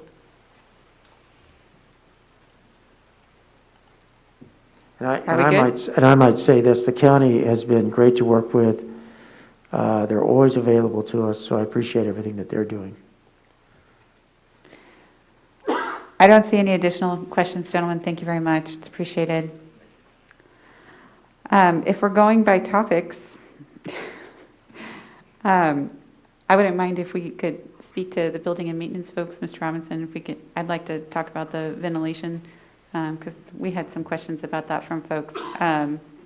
We discussed the dampering at the last meeting, and if I recall correctly, the dampering was to allow additional outside air to come into the buildings. Is that correct? That is correct. Okay, and can you go over again what the filters were that we just purchased this evening? And because I know people were concerned about the filtering. Okay, I'll let Mr. Clubb answer that question for you. Thank you. Good evening. The proposed filters that we want to purchase and install currently are MERV 11s. Mm-hmm. They're what? I'm sorry. We currently have MERV 8s. MERV We 8s. want to purchase MERV 11s. And we're moving up to MERV 11s. Correct. Can you give me, someone who doesn't know anything about MERV, a description about what we're doing by moving from 8 to 11? It is a much better filter.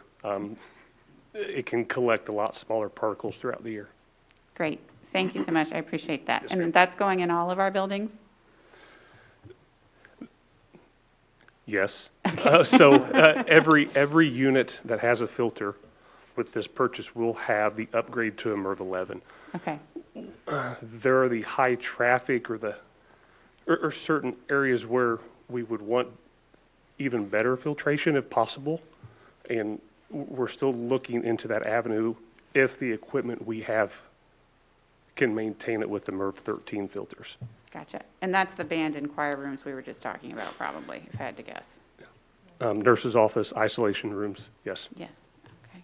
And the caveat to that is we're not sure we'll be able to get the 13s in a timely fashion because the MERV 11s were promised us from one vendor and never did show up, so we had to go to a second vendor. So everybody's trying to order the same material, so it's getting real hard to get some of these products. Thank you. I appreciate that. I would like the 13s, please.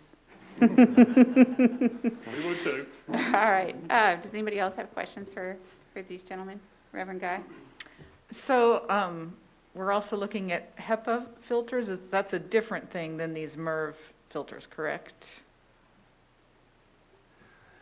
That is correct. So the HEPA is a secondary air scrubber. So it'll have a pre-filter on it also to help keep the HEPA section clean. But it'll sit there, two different versions. Excuse me. And like the band area that will have just an air scrubber circulating that air and cleaning it through the HEPA filtration. The nurse's office and the isolation rooms will have the same thing, but we will be exhausting that air out of those rooms, and it'll help, hopefully help, it should help, it will help make it a negative air pressure zone in those two rooms. Okay, thank you. And the negative air is much like a hospital in a operation room and things like that to keep viruses down. Ms. Goodburn? I just had a question about the increasing the runtime of the HVAC system. So I'm thinking long-term, and not that I'm against this now and this, but what will that do to the long-term, like, life of these HVAC systems? Well, the more you run, the shorter their lifespans. But we had been over the last year with our energy management cutting back on some of that during off times.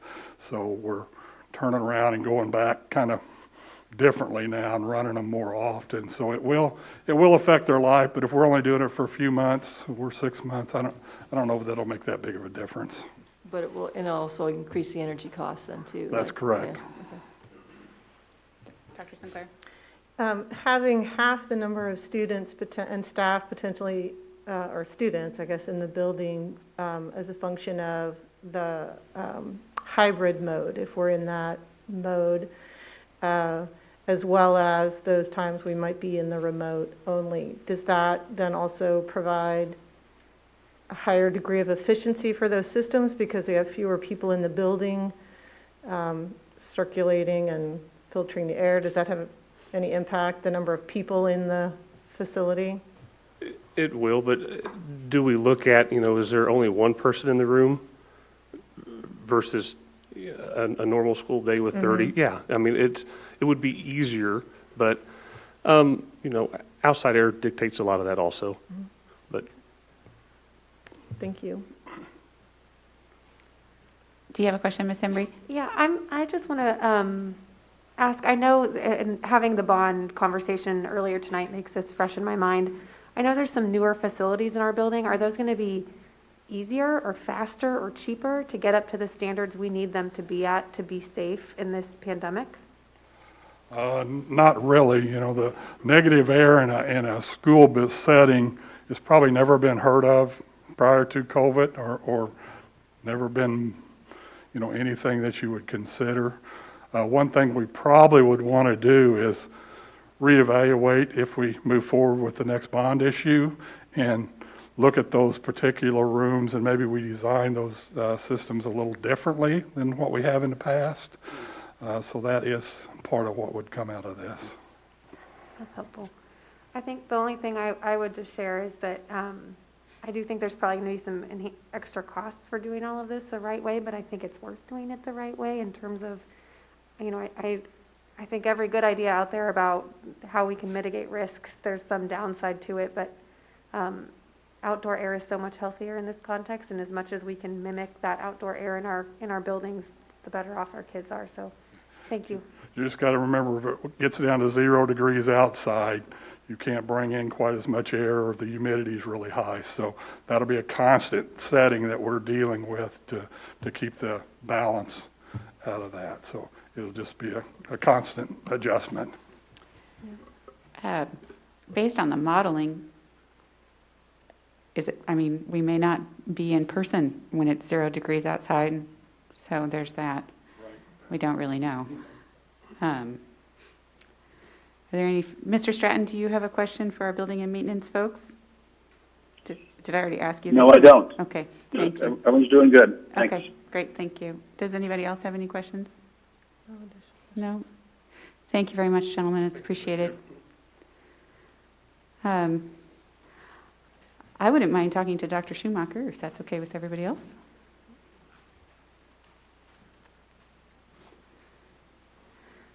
And I'll take the privilege of starting again because I wanted, we were talking about maybe half the kids not being in the building with the hybrid model, but looking at the numbers you presented tonight, it looks like we won't have more than 30% of the kids in the building at a time. Yeah, the numbers at nearly 8,000 for the district, large, very large numbers. So in the hybrid model, when children are attending, only 30% of our students will be there. So that really will allow for the social distancing mapping out in the classrooms. What would the average class size then be in the high school buildings with that, since they likely have the larger class sizes? Yeah, that's difficult in that, you remember, we're pulling that same number of kids out of that in-person, but we have to staff with our existing staff in that remote model. So where we used to have, for example, 80 FTE at a particular high school, maybe now we've got 65 or 60. And so even though we have less kids, we have less staff. So that's the need to continue utilizing those gating criterias and utilizing the hybrid model when we need to. So I might jump in on yeah, that one too. It depends a little bit on the classroom size. I'm looking at Joe back here. There's some classrooms that are smaller than others, right? So that will factor in terms of how many students we can fit in a classroom. If you have to do 6 feet of social distancing and you have a small classroom, that's going to be a different number than if you have a larger classroom. So, but I think typically we've talked about somewhere in the neighborhood of an average classroom size, 10, Sounds right. 12, it's some max, somewhere in that neighborhood. So that, again, classroom square footage is going to dictate some of it. And if I can add, we do think that with this new model where we're running the class or school within a school, that we can get a little creative with staffing, where a teacher may be doing a hybrid of themselves. So a little bit in person and a little bit remote. And so by doing that, we're not pushing one solely to remote when we maybe don't need that full FTE at remote, but we can kind of blend their environment. So I think we can get a little more bang for our buck, so to speak, out of each FTE that way. Thank you. I'll start on this end with Ms. Embry, and we can work our way around again. Oh, I'm curious to understand when we look at this sort of, it's not just a matter of what everyone's preferences are, but how they match up. And it looks to me like we actually need more on remote teachers for elementary than we thought we did. Like, if you could point out for us just where some of the kind of biggest mismatches are, that'd be great. Yeah, you've pointed out one. Another one would be at the secondary level as well. You know, that the student numbers don't match what the staffing preferences indicated. But I do think there's more. I know there's more staff who would actually like to be in remote. I think they were just fearful that they were going to lose that spot in their original school. And so they marked other or something like that. We're going to have good conversations. And so we had our secondary staffing meeting this afternoon. And one of the pieces that we laid out is those principals are going to have one-on-one conversations with those staff, indicating this is the amount of remote learning we need for Algebra 1, or whatever the case may be, and having conversations based on those preference forms, and who's going to be good at it, frankly. You know, who's going to be an adept remote teacher, and then making those staffing decisions. Now, of course, we want full agreement, and that's what we'll try to get, but ultimately we need staff to be in that remote program, and so we'll make those choices. And so just to confirm from what I hear you saying is Okay. that if someone's going to have to deliver instruction in a way that they didn't indicate as a preference, it's going to be on the edge of remote. We're not going to have teachers who indicated that they wanted to be remote and say, sorry, we need you in the classroom, like if it's going to go one way or the other. Yeah, I don't know if I could say that 100%, but probably. I mean, there's going to be more of that, where a person indicated that they wanted to be in person, but they have to be remote. Okay, thank you. Okay, yep. Yeah, I think the key this year for all of us is flexibility. Right. Nothing's going to be perfect, but they're doing a good job of trying to get the best matches they can. None for me right now. Okay, thank you. Mr. Stratton, do you have any questions for Dr. Schumacher? No, I don't. Thank you. Thank you. Dr. Sinclair? I think I was awed by the secondary principals taking on creating 2 master schedules. That's pretty high Right. bar task. And I missed the clarification. Is that the high schools only, or is that middle school as well? It's middle as well. Middle as well? Yeah. Oh, okay. Yeah, and they jumped in. They wanted it. They That's saw the amazing. need for it. Yeah, absolutely. It's going to take a huge effort, huge lift, but they're up for it. That speaks a lot to the dedication to maintaining and relationships for our students and our staff. It's been a priority of the district through CASA and through the strategic plan, and going that extra step. That's creating 1 master schedule is a task. Creating 2 is it's a pretty high agree. bar. Yeah, I agree. Appreciate that. For sure.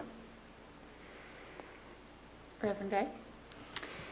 So the school in the school model, I know when we were talking about this 2 weeks ago, we were talking about, well, we had even assigned a principal to the remote learning school, but now it kind of sounds like the students are still going to be under the principal of the high school where they're still assigned. Has that changed, or is that? No, Dr. Brogdon will still be the principal of those 2,100 high school students, for example. But we put the trust in the local building principal to build that master schedule. Now, Laura, Dr. Brogdon is going to work with them jointly on that, but she's still going to oversee those learners, that parent communication, evaluations of those staff, all of those pieces that a principal would.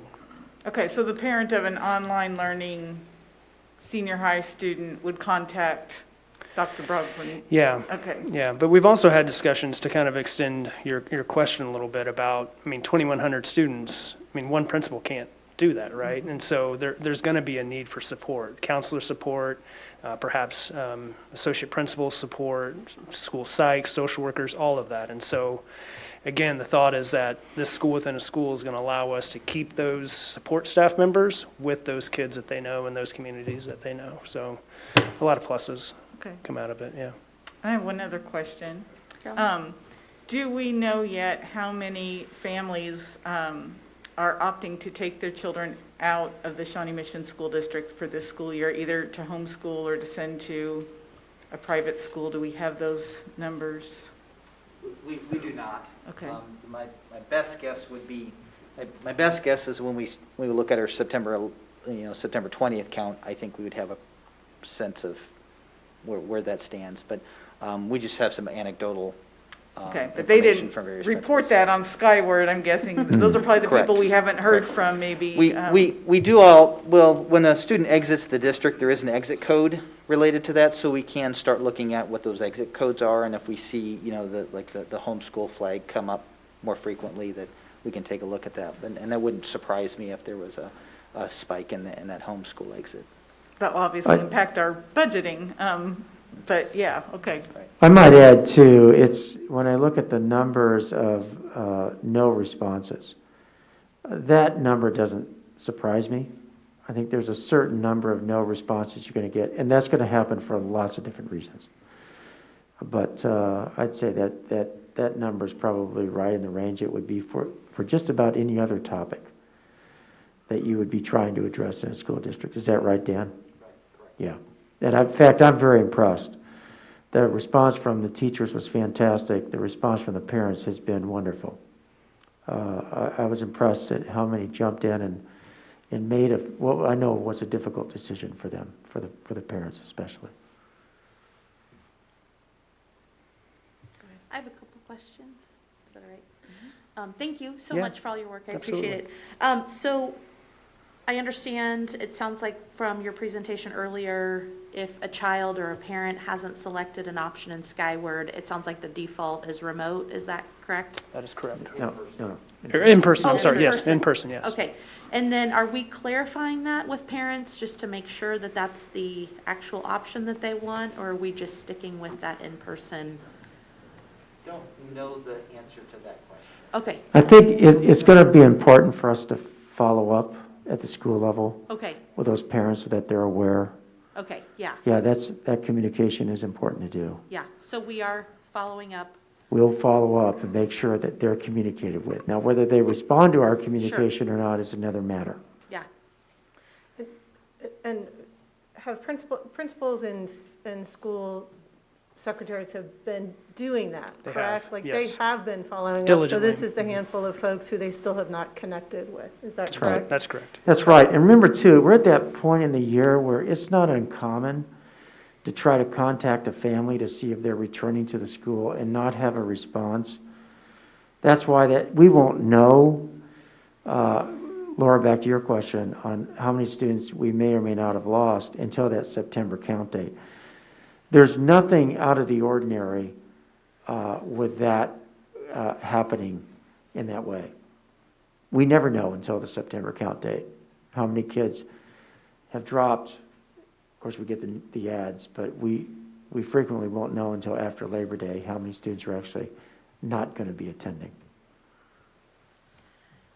And then regarding SPED students, will some kiddos that need services kind of in person, will they, like speech, OT, PT, for example, will SPED children be able to come in and receive those services in person, or what does that look like for kids with? So that's a better question for my colleague Sherry. Sure, down sorry the to put line. you on the spot. No, that's Dr. okay. I'll try to answer it this way. Sure. We have an obligation to meet that legal document, whatever it says, within the bounds of, a shutdown within the county, things like that. So Sherry, I know, is working on plans and working with Rachel England on what that's going to look like for our staff. But we do have an obligation to service that IEP. Okay, so we're working on it. I'll echo that response as well. We have an FAQ that's helpful for parents with special education students, and that's something where we can bring Sherry back at some point and have her give an update to the board. Okay, that'd be great. And then, are there any updates with what we're doing or have done for kids that have connectivity issues? Have there been any solutions identified, or is that still kind of in progress as well? No, we have been working on that, and I don't know, Mr. Lane's here. I don't know if there's anything to report as an update tonight. Sure. If you do have something you want to add, then please go ahead and do that. Some of these questions that we were addressing a couple weeks ago are going to be works in progress. Absolutely. Until Sure. we get a little bit closer to the start of Absolutely. bringing students in. So Dr. Ziegler and I did visit today for a few minutes. We're trying to put a broader meeting together, looking at kind of a 1-2 punch. You know, the first effect would be to get hotspots. First effect would be to figure out who needs hotspots. Sure. And so we started querying around other school districts to see, how have they done that? How have they gathered that data? And then figure out, the number of devices we would need there. There are things you have to take into account there, like if you have several learners in the same house, a single hotspot, not going to be a solution for that household. You may have to have more than one hotspot for any given family if they have multiple users in the same house. Some of the things we have to figure out there. And then the longer term fix for that would be, even post-pandemic and those type of things, are how do we get vendors in our community engaged in a way that we can provide broadband access to these families? That's because that's really the solution. The hotspots, they're kind of a bandage for a big problem. It's good bandage, something we need, sooner rather than later. But long term, broadband access for the families in the home that's the ultimate goal. It's very interesting. I can't remember whether it was Finland or Norway, but one of the countries was highlighted as being as having the ability to get remote learning off the ground very quickly. Well, one of the reasons they could do that was because of broadband access throughout the country. I don't know if I don't want to put you on the spot. I don't know if you remember which country that was, but I don't remember off the top of my head. Scandinavia somewhere. I guess that isn't really. Yeah. Because Finland's not Scandinavian. But we're in the right part of the country. But truly, I mean, just the idea of broadband as a universal principle, kind of like roads are, is a good idea. And those countries that have it are at a distinct advantage of being able to deliver learning to all their students. I have a follow-up on that. Have we reached out to any of our municipal partners to talk about any of the local municipalities offering broadband? I know there are some municipalities throughout the country who are offering it, and I don't know if there's any discussions about that in the Johnson County area or not. I don't know if you want to answer that. I mean, there's general discussions going on, but we have not gotten to the point where we're ready to engage municipalities in that kind of deeper long-term conversation. Not that we don't want to. Okay. We're just not quite there yet. Thank you. correct. I just have 2 more questions. I don't want to sure. take. Does anyone else have any questions for Mr. Lane? No? Okay, well then I'll cede to you, Jamie. So I'm really struggling with this one. When kids have to quarantine for whatever reason, so they're home for 14 days and they've chosen an in-person option, do they then flip to the remote option, or how do kids learn then when they have to quarantine? That's more of a question for my colleague, Dr. Hubbard. Okay, but sure. Sorry. No, it's okay. No, but to my knowledge, we just don't have the capacity right now to move all of those learners in and out of those different modes. Once we get it staffed, that's really need to stay. But of course, accommodations will have to be made to ensure that those kids still get their learning opportunities as they would in the in-person. So I'm certain that Dr. Hubbard and her team are working on that. Yeah, I can. Go ahead, Dan. And one of the thoughts is, all of our learning programs will flow through the Canvas learning management system, regardless of whether they're in-person, hybrid, fully in. So there is this. It does allow for some fluidity, some flexibility in those schedules. So the intent is for remote, in-person to look very similar from a learning management standpoint, to be able to accommodate students who might need to quarantine, for example. I mean, that just makes me really nervous. I have all my kids are in sports. They're in middle school and high school now, and we've already had to quarantine.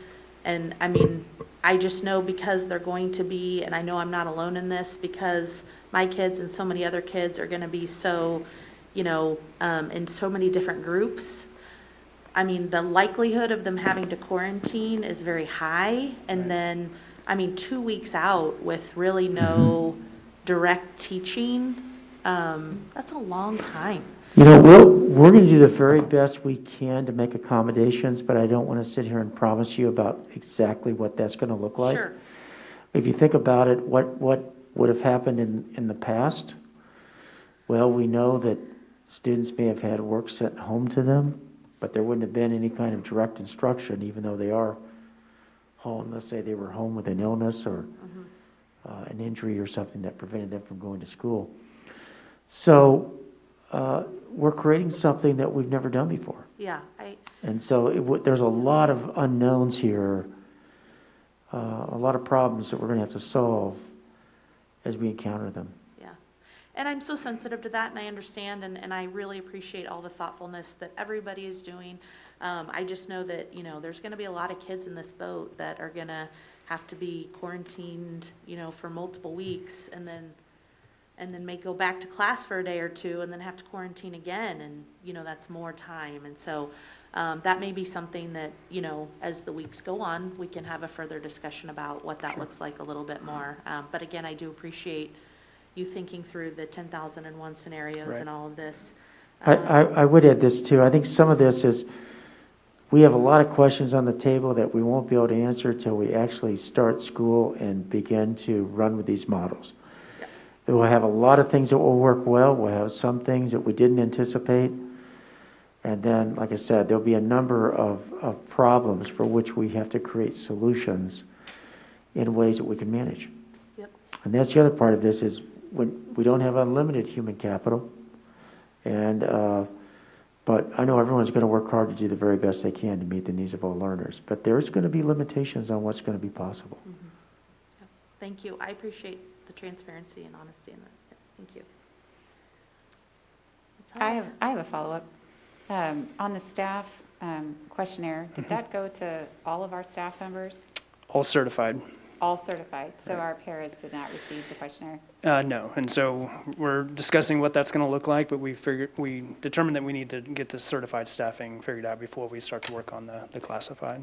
But the paras will be receiving a communication once the certified staffing situation is clarified? Absolutely. Okay, just making sure. Thank you. Appreciate welcome. that. That's my last question. Are there any further for Dr. Schumacher? Go for it. I feel like this is like myth busting, but I have heard from various districts, some of them are not allowing their remote teachers to come into the building, and some of them are requiring people who are remote teachers to be in the building.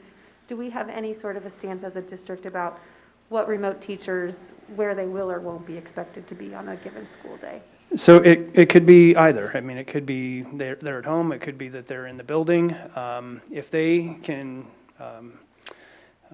perform their duties well at home, free of distractions, with Wi-Fi connections and all of that, absolutely, if that works for them, that works for them. There may be situations where there's a PLC meeting or a staff meeting or something like that, or where they needed to use a manipulative or something in their classroom, and so they would be encouraged to come in and utilize that as well. So we're flexible. But will their classrooms be getting used for other purposes? It's a possibility, and so that's where we're going to need to get creative on what that actual physical location is.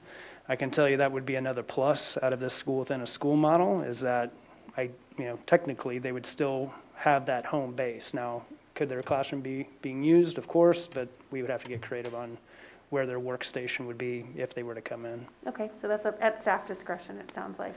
Staff and administrator, yeah. Yeah, it has to be coordinated. And remember too, at the high school level, it's very likely that we're going to have people working in both modalities, right? There may be a remote class or maybe an in-person class. So we certainly want to set it up so that staff can absolutely come on site and work from their workplace. But like Dr. Schumacher said, there will also be opportunities, if it works for folks, to work from home if necessary, or if that's what's effective. At the end of the day, it's kind of like what we do with our work every day. We worked remote for a long time. Now we pretty much come in every day. And that's, I think, what we're going to probably learn through this process, is what's the right place to get the work done. And that really kind of answers the question. Thank you. Thank you. Yep. I think the next on my list is Dr. Neal, if you can join us for a minute.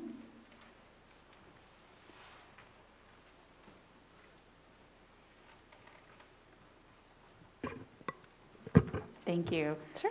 I had a question regarding if there are multiple children in the same household, there's a discount for that. Yes. What is the price differential for multiple children? I believe their discount is 10%. Okay. For siblings. Did you have a follow-up? Oh, go ahead and finish. Oh, that's okay. I don't know that there's other childcare available in the area for folks on those 1 to 2 days basis. Sometimes it's hard to get childcare for just 1 or 2 days a week. So I think that that's great that we're going to have that option. I am concerned that for some of our staff that price point is still going to be high for them or out of their reach. I'm thinking like with paras and such. Do we have are there any things that we can offer them if they're free and reduced lunch or something to that effect that makes it more affordable, or is that just out of reach right now? Well, I will tell you that the fees that we negotiated, I mean, we really tried to really drive those down with our waiver of the facility use, and to get that 7 to 6 package in there, to include that for those 2 days as well as the 3. So I think we've really tried to squeeze out in terms of cost. Now, if a staff member, if a family qualifies for free and reduced, of course their meals, because they're going to access meals through our school district, certainly they would have that nutrition component. During those standard rates apply. If you are at a title building, we typically, if you looked through just the general leases that we do throughout the year, there is a waiver of fees at those title schools to help, again, drive those costs down. But I would say if we had staff members that perhaps they felt like that, the rates that we've tried to get for them to be the very best that we can, was still out of reach. If they contact us, certainly I don't know. I don't know where the Shawnee Mission Education Foundation would lie, whether that would be something that we would be able to offer any kind of scholarshiping for, or if the entities would be able to help them any further with that. But those would be my first go-tos probably. Thank you. I really appreciate the work you all put into getting this ready to present to us tonight, because childcare concerns has been one of the things that we've heard about pretty frequently. I know almost all of us are working parents, even if our kids still aren't in the house. We know that, and we understand the frustration with regards to that, and so it's nice that there is an option to choose from. That being said, does anybody else have any questions for Dr. Neal? Dr. Sinclair? Dr. Neal, could you just remind me again, how many staff in the district have children that attend? I can tell you the number of children off the top of my head. Pre-K 6, we have about 531 pre-K 6 children of employees that are enrolled in Shawnee Mission schools. And so if this is approved this evening, if you give us the green light to go forward with that, then my intent is to send an email communication to all of those staff members tomorrow with the information, along with a quick survey link for them to indicate that they are interested in enrolling. And then from there, I will connect them with the child care provider for their child's school. We have a smaller percentage of employees whose children attend at the same location with them, but then we also have many employees where their children are attending elsewhere. And so we'll link them up with whatever that school is for their child. Thank you. Go ahead, Jamie. So from what I understand, Shawnee Mission is the only district at this point to offer this kind of service for its employees. Is that correct? That's my understanding. That's my understanding. Yeah, so awesome job. Thank you for the time you spent this weekend making this happen. I know that's going to be a huge relief, huge burden relief from a lot of teachers, so thank you. So there's a lot of people, a lot of teachers that have kids in another school district, for example. So from what I understand, we're not extending this service to kids that are not enrolled in Shawnee Mission. Is that accurate? That's correct. Our focus has been on the students enrolled within our schools. Part of what the guidance from health professionals, et cetera, is around that cohorting. So we really kind of honed in and tried to focus on serving the children that were enrolled in our schools for our employees. I know that there are employees with children elsewhere, but that was really our main goal and focus for putting this initial plan together. Thank you. Reverend Guy? And I just want to clarify that the students who are school age, who would be in this program during their hybrid days where they're not in the school and/or remote learning, that they would be doing their learning during the school day. This is not just childcare with adults keeping eyes on them. They would actually be supported in doing their online learning during the school day and then outside activities before and after. So there would be that opportunity for the students to continue their learning as well. You are absolutely correct, and that's why we've called it learning support / care. And so I really appreciate the providers. They are very cognizant of the fact that one of the key roles that they will have in those sessions will be to make sure that they connect the students for that direct instruction piece on those remote days when they're in their care, helping support their learning. They asked if they could please, have access to, say, communication that would be helpful to them that might go to families to help with that support, to support the lessons. And so we said, absolutely, we'll try to connect you so that you can do the very best job helping to support continuing that learning.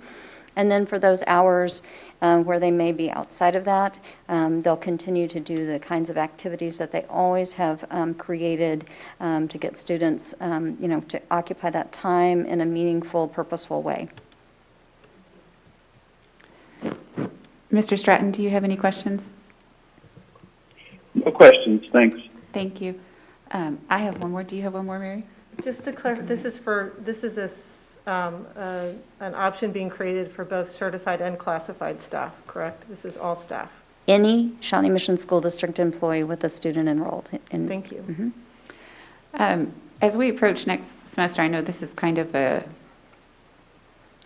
not something we've ever done before, so it's a bit of a trial run. If we are in a situation next semester with healthcare providers who are essential workers, I know we talked about at some point last spring what we might do to provide care on site for essential healthcare workers. Would we be able to utilize perhaps this model? Do we have the space or ability, or, are we looking at that at all come January when rates are high? I would hate to commit anything beyond what we're doing. I think we really have to try this model out, make sure we can sustain this commitment first, Mm-hmm. and then we'll evaluate where we're at. There's just a limit in capacity here of what we can pull off. Right. And what we should try to pull off, because this is a great benefit to our employees. And it's something that I think that's what I want to really emphasize here is our goal in this is to try to make it so that our employees can really focus on their work. Just like the essential employees in hospitals need to be able to focus on their work too. So I think right now we're committed to trying this model, see if it works. And then we can begin to pose questions like that later on. But I wouldn't want to commit to that yet. Right. Thank you. Are there any further questions? Looks like we're good. Thank you so much, Dr. Neal. It's appreciated. I'm going to feel terrible if I missed bringing someone up. Was there anyone else that needed to come up? I believe. Does anyone else have any further questions for anybody? Maybe that's the way I should pose this. Dr. Sinclair? Well, could I just ask for one opportunity and clarification? There might be some questions about the temperature checks and doing the home piece, and if you could just reiterate maybe what the research is telling us about temperature checks and why the home screening is kind of the direction that Is more evidence. Yeah, so if you remember a couple weeks back when I was here, I mentioned that the CDC does not support mass temperature checks for schools. The American Academy of Pediatrics does not support mass temperature checks, and neither does the Johnson County Department of Health and Environment. So based on that, we did seek the Kansas Department of, or the KSDE's guidance. A lot of school districts were seeking their guidance based on that information, and that's when they came back with the guidance that it's perfectly fine to ask the parents to do that at home.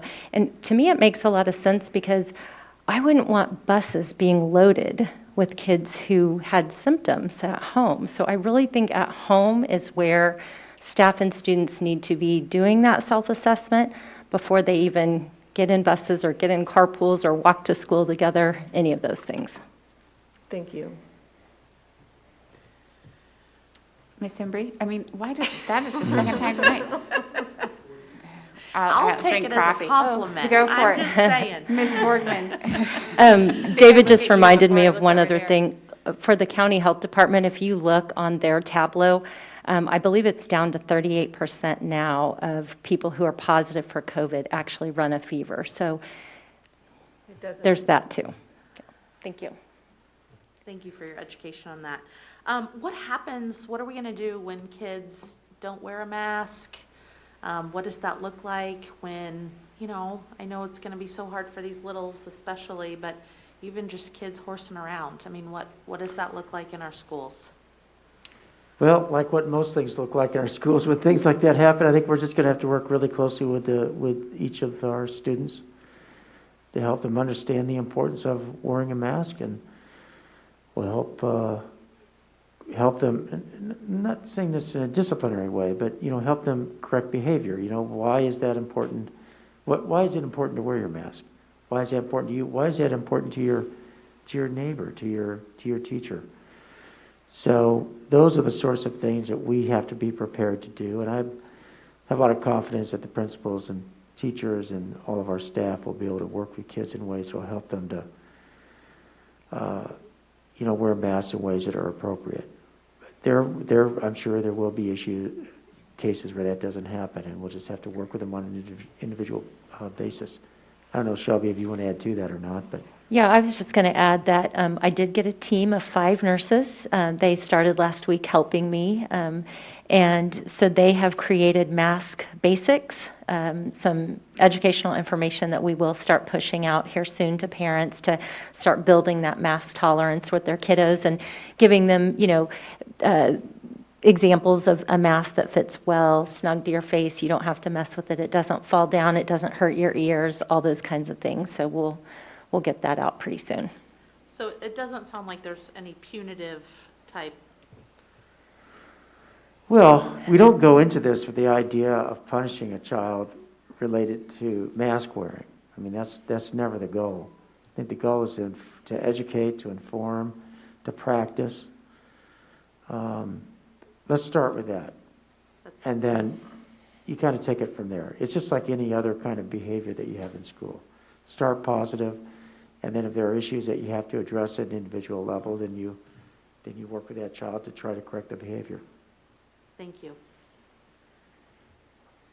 Ms. Embry? I thought you were going to call me Ms. Borgman. I should have. That would have been better. Shelby, I just want to confirm, we have purchased 200,000 disposable masks for anyone entering buildings that need them, and then 5,000 of the face shields, so that every staff member, classified and certified, will get 2 face shields. Yes, that is correct. And I was looking to see if Tyler is still in here because we also were given for free personal protective equipment from the county health department. And I ordered the maximum that we could order, and they didn't tell us how much we received, but Tyler went and picked it up the other day, and I forgot to ask him how much we actually received. So not only do we have the 200,000 masks and the 5,000 face shields, but we have additionally whatever the county health department gave us.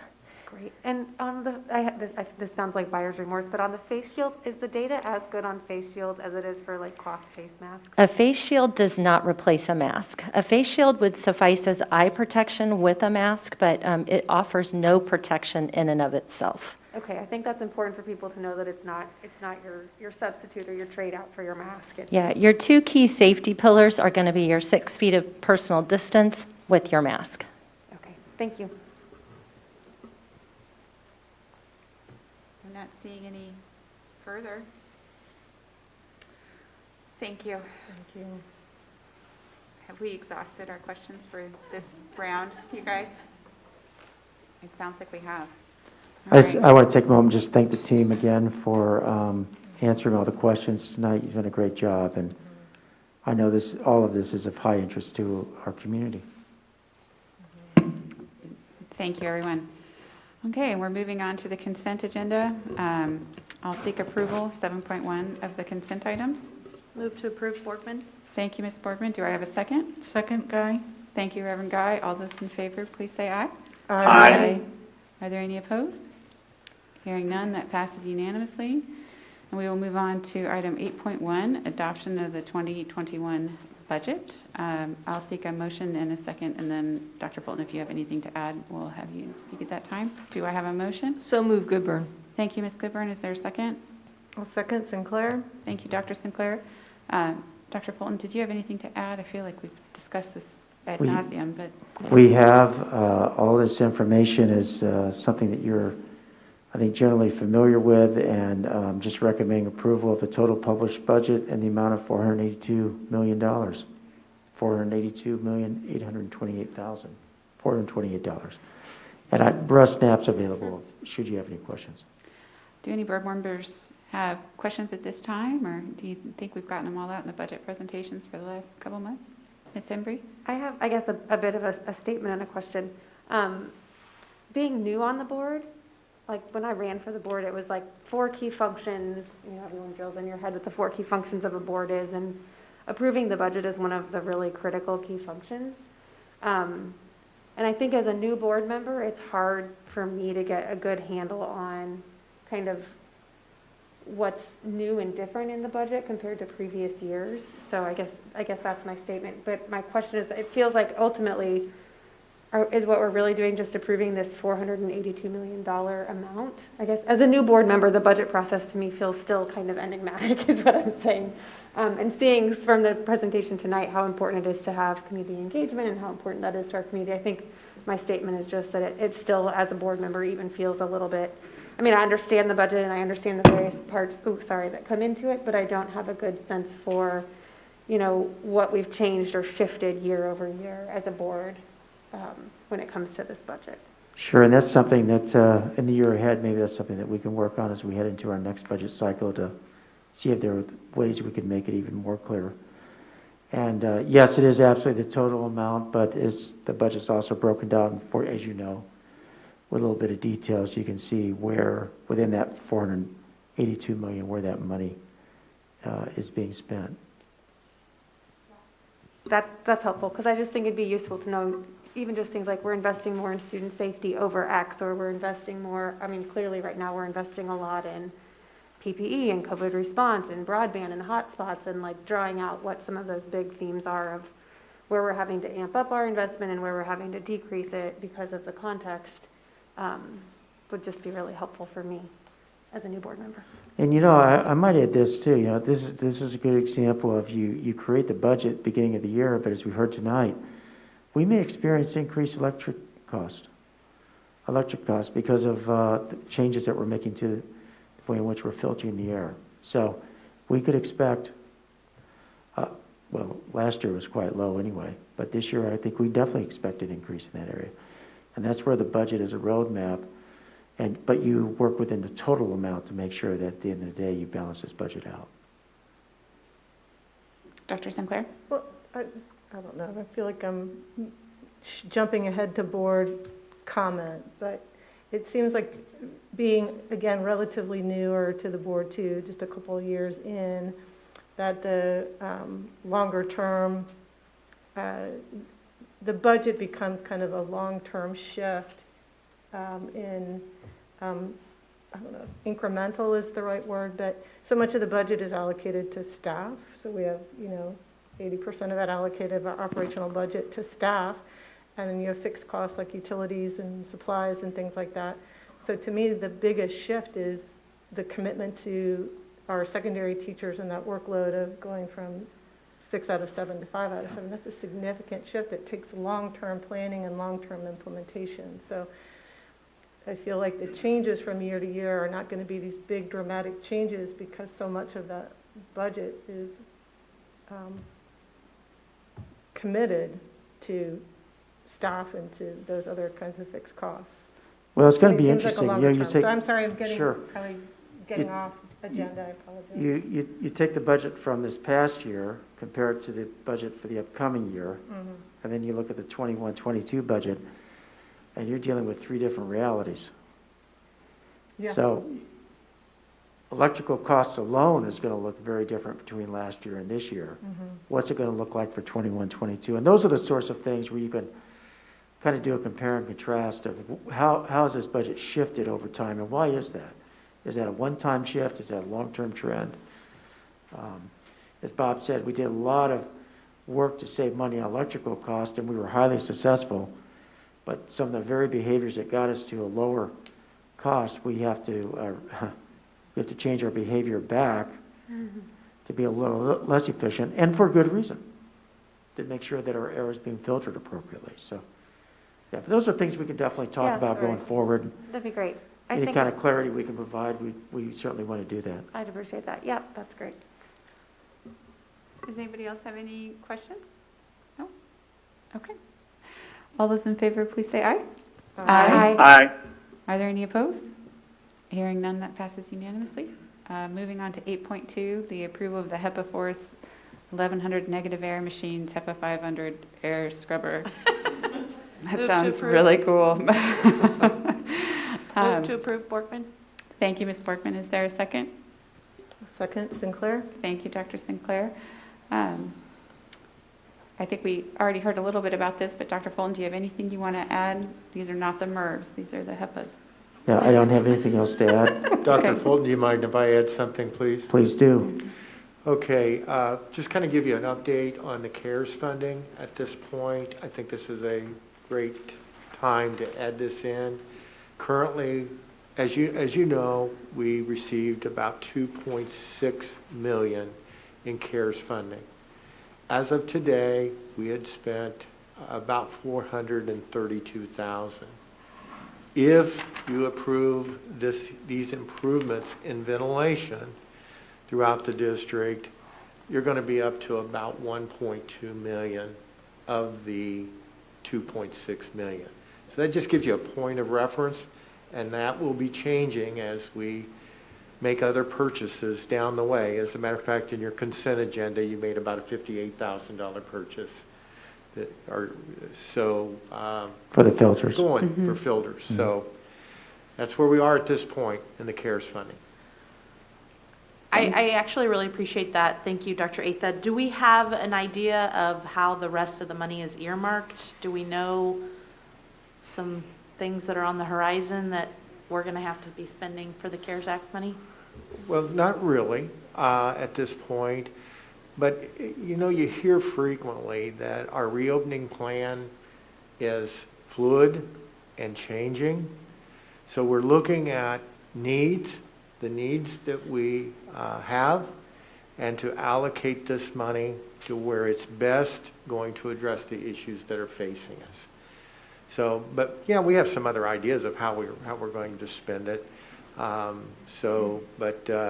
think we want to keep our priorities straight, spend it where it's needed. I think the other thing to remember too is this is the only money that schools have been allocated thus far. And we have to expend the money by September of 2021. So it's not just for this school year, but it's also, at this point, for the following school year. And yet, we don't know yet what we're into for the 21-22 school year. So we are really being careful to make sure and use this money judiciously as we balance out those additional funds with what we've already have in our in our operating budget and our capital outlay fund. So this is we know this, that 2.6 million sounds like a lot. It's already spitting down pretty quick. But I think it's a very important point to make that it is carryover funds that can be carried over up to September next year. Are there any further questions? I just wanted to ask when we thought we'd actually get these HEPA Force 1100s. I know a lot of supply chain issues are coming up specifically for schools. Do we think they'll be here in our district by Labor Day-ish? We're hoping to still get these in by the time school starts, but that's a little bit of a stretch, but that's what we're working for. We're probably going to be, the filters are probably going to be slower than the equipment is. So we've been working with our suppliers, so we think we can get it in either by the time school starts or shortly thereafter. Thank you. Thank you. Okay, seeing no further questions, all those in favor, please say aye. Aye. Aye. Are there any opposed? Hearing none, that passes unanimously. Moving to item 8.3, approval of the school psychologist salary schedule. I'll seek a motion to approve. So moved, Hembry. Thank you, Ms. Embry. Is there a second? Goodburn, second. Thank you, Ms. Goodburn. Dr. Fulton, do you have a couple words to say about this one? I'm going to have Dr. Schumacher come up and just give you a quick update on this one. So Ms. Dummeline and I are the negotiators with the school psychologist. We met with them last Friday, Friday, and we had a wonderful conversation. They're a great group to work with. We didn't wrap up their complete agreement. They want to make some changes that we are agreeable to their evaluation instrument. We just need to massage that, but we wanted to get the economics done so that we could start processing contracts and payroll. So that's this item here. Do any board members have any questions? Hearing and seeing none, all those in favor, please say aye. Aye. Aye. Are there any opposed? That passes unanimously. Thank you. Item 8.4, approval of learning support care options program. This is the program Dr. Neal was speaking about. We'll seek a motion in a second, and if there are any final questions, we'll get them done. So moved. Thank you, Ms. Goodburn. Is there a second? Second, Hembry. Thank you, Ms. Hembry. Did anybody have any further questions that we didn't get out earlier? All right, seeing none, all those in favor, please say aye. Aye. Aye. Any opposed? Hearing none, that passes unanimously. All right, we've made it to 9.1, comments from board members. I'm going to look at Ms. Hembry and say Ms. Hembry's name. I'll start on your end of the table and work our way around. Thank you. I just want to say a brief thanks to all my fellow board members. This is clearly my first year on the board, and it's been a pressure cooker on the best of days. So having to go through all of these school reopening conversations is really hard, but I take so much comfort in knowing I'm doing it alongside so many other people who are taking their role and responsibility really seriously. I know that we have no one on this board who is wanting to throw away the science or try crazy experiments with our staff and our teachers, and that gives me so much more confidence as a new board member to navigate this with all of you. So I'm very, very grateful. And I have 2 kids of my own that I'm sending into our schools this fall, and knowing that not only our administrative team, but all of you up here are the ones asking all of these hard questions time and time again is such a great comfort to me as a new board member and as a mom. So thank you both. Thank you all so much. Thank you. Ms. Goodburn? I was just going to say, Ms. Hembry, I'm here to support you. You can't ask a dumb question, really. I mean, as a new board member, you really can't. Ask away. Ask any question. I'll just stick myself in the middle. I attended a training today, and the speaker was talking about how it was for a bunch of attorneys, so I guess that sets the context. But he was speaking with regards to how to continue to have resilience as we move forward, and how we take care of ourselves, especially folks in leadership positions, because if we don't take care of ourselves, we won't be able to take care of our duties to our community. And he spoke about, people like to call them habits, but he calls it rituals. And he said, create rituals that serve your rhythm so that you can serve others. And I thought that was really powerful as we go through everything, to remember to with intention, take care of ourselves. So I know we are all, our community needs us to be very responsive. I know we're getting significant amounts of communication to our community. We are absolutely doing our best to respond to all of that. But I also need board members to take care of themselves too. So if you are having a tricky bit with your emails, and this goes to staff, remember to breathe. Maybe set aside only an hour a day, either an hour a day to check emails or an hour a day where you don't check emails. I don't know, however you need to make the balance, but I know this is really stressful. I know it's stressful for our families who made the decision this last week as to where they wanted their kiddos to end up, either because of medical needs or mental health needs. And I know for our educators it was very stressful, the idea of either not being able to see their kids in person or potentially not be in a building where they, have roots. But again, everyone who's reached out, even if they're reaching out with anxiety or concerns, they're doing it because they care about kids and they care about their community and they really want us to weather this okay. And so I am so grateful that we are weathering this together in the Shawnee Mission School District, because I really have faith in the educators in both the online model and the in-person model.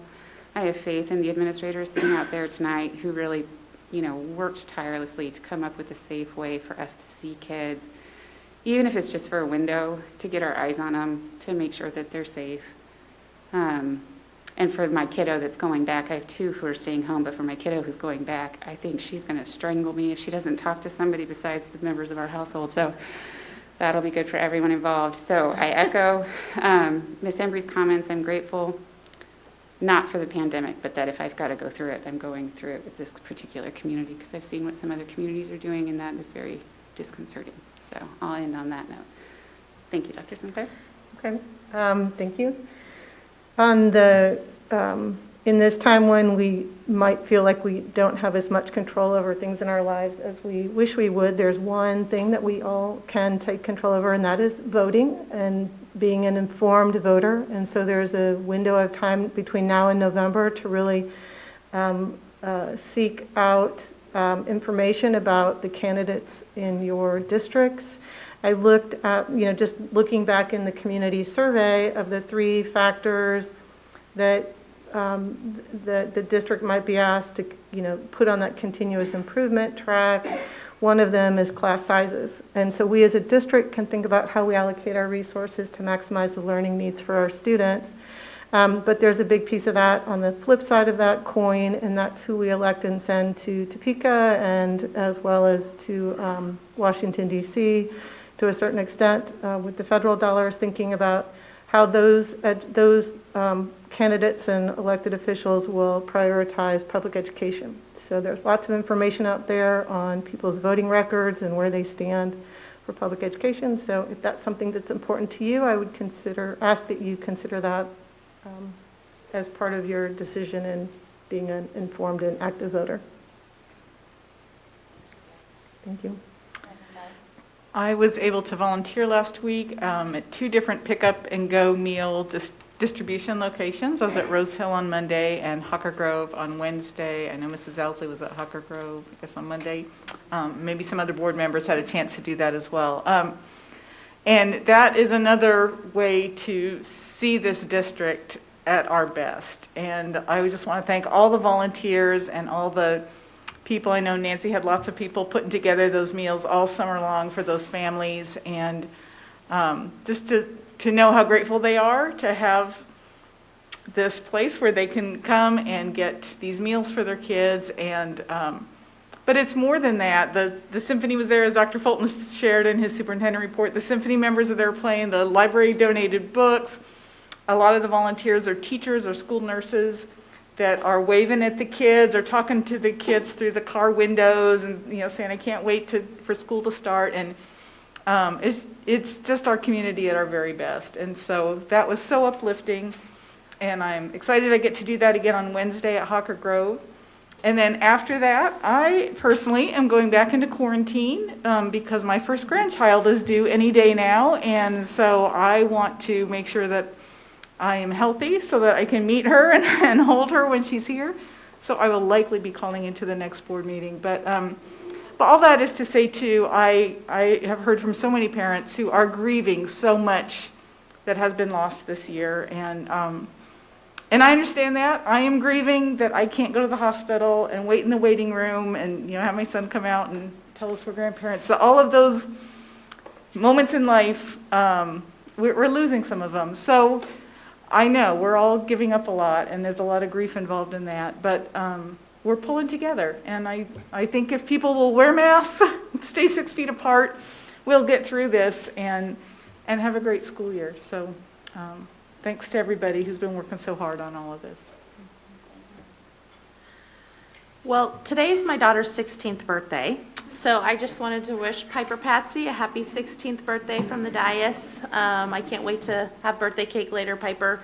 I was on my way to an executive meeting last week, and I was involved in a car accident, and I'm okay, obviously, but kind of along the lines of just what a kind and caring community we have.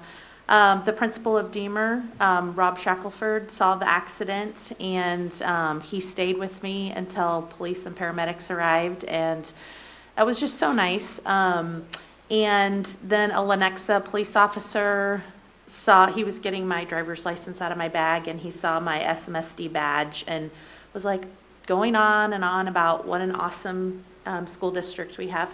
He has 2 kids at West. And so, just in moments when, you're just in a really yucky, crappy situation, just the kindness that you feel from our community is real.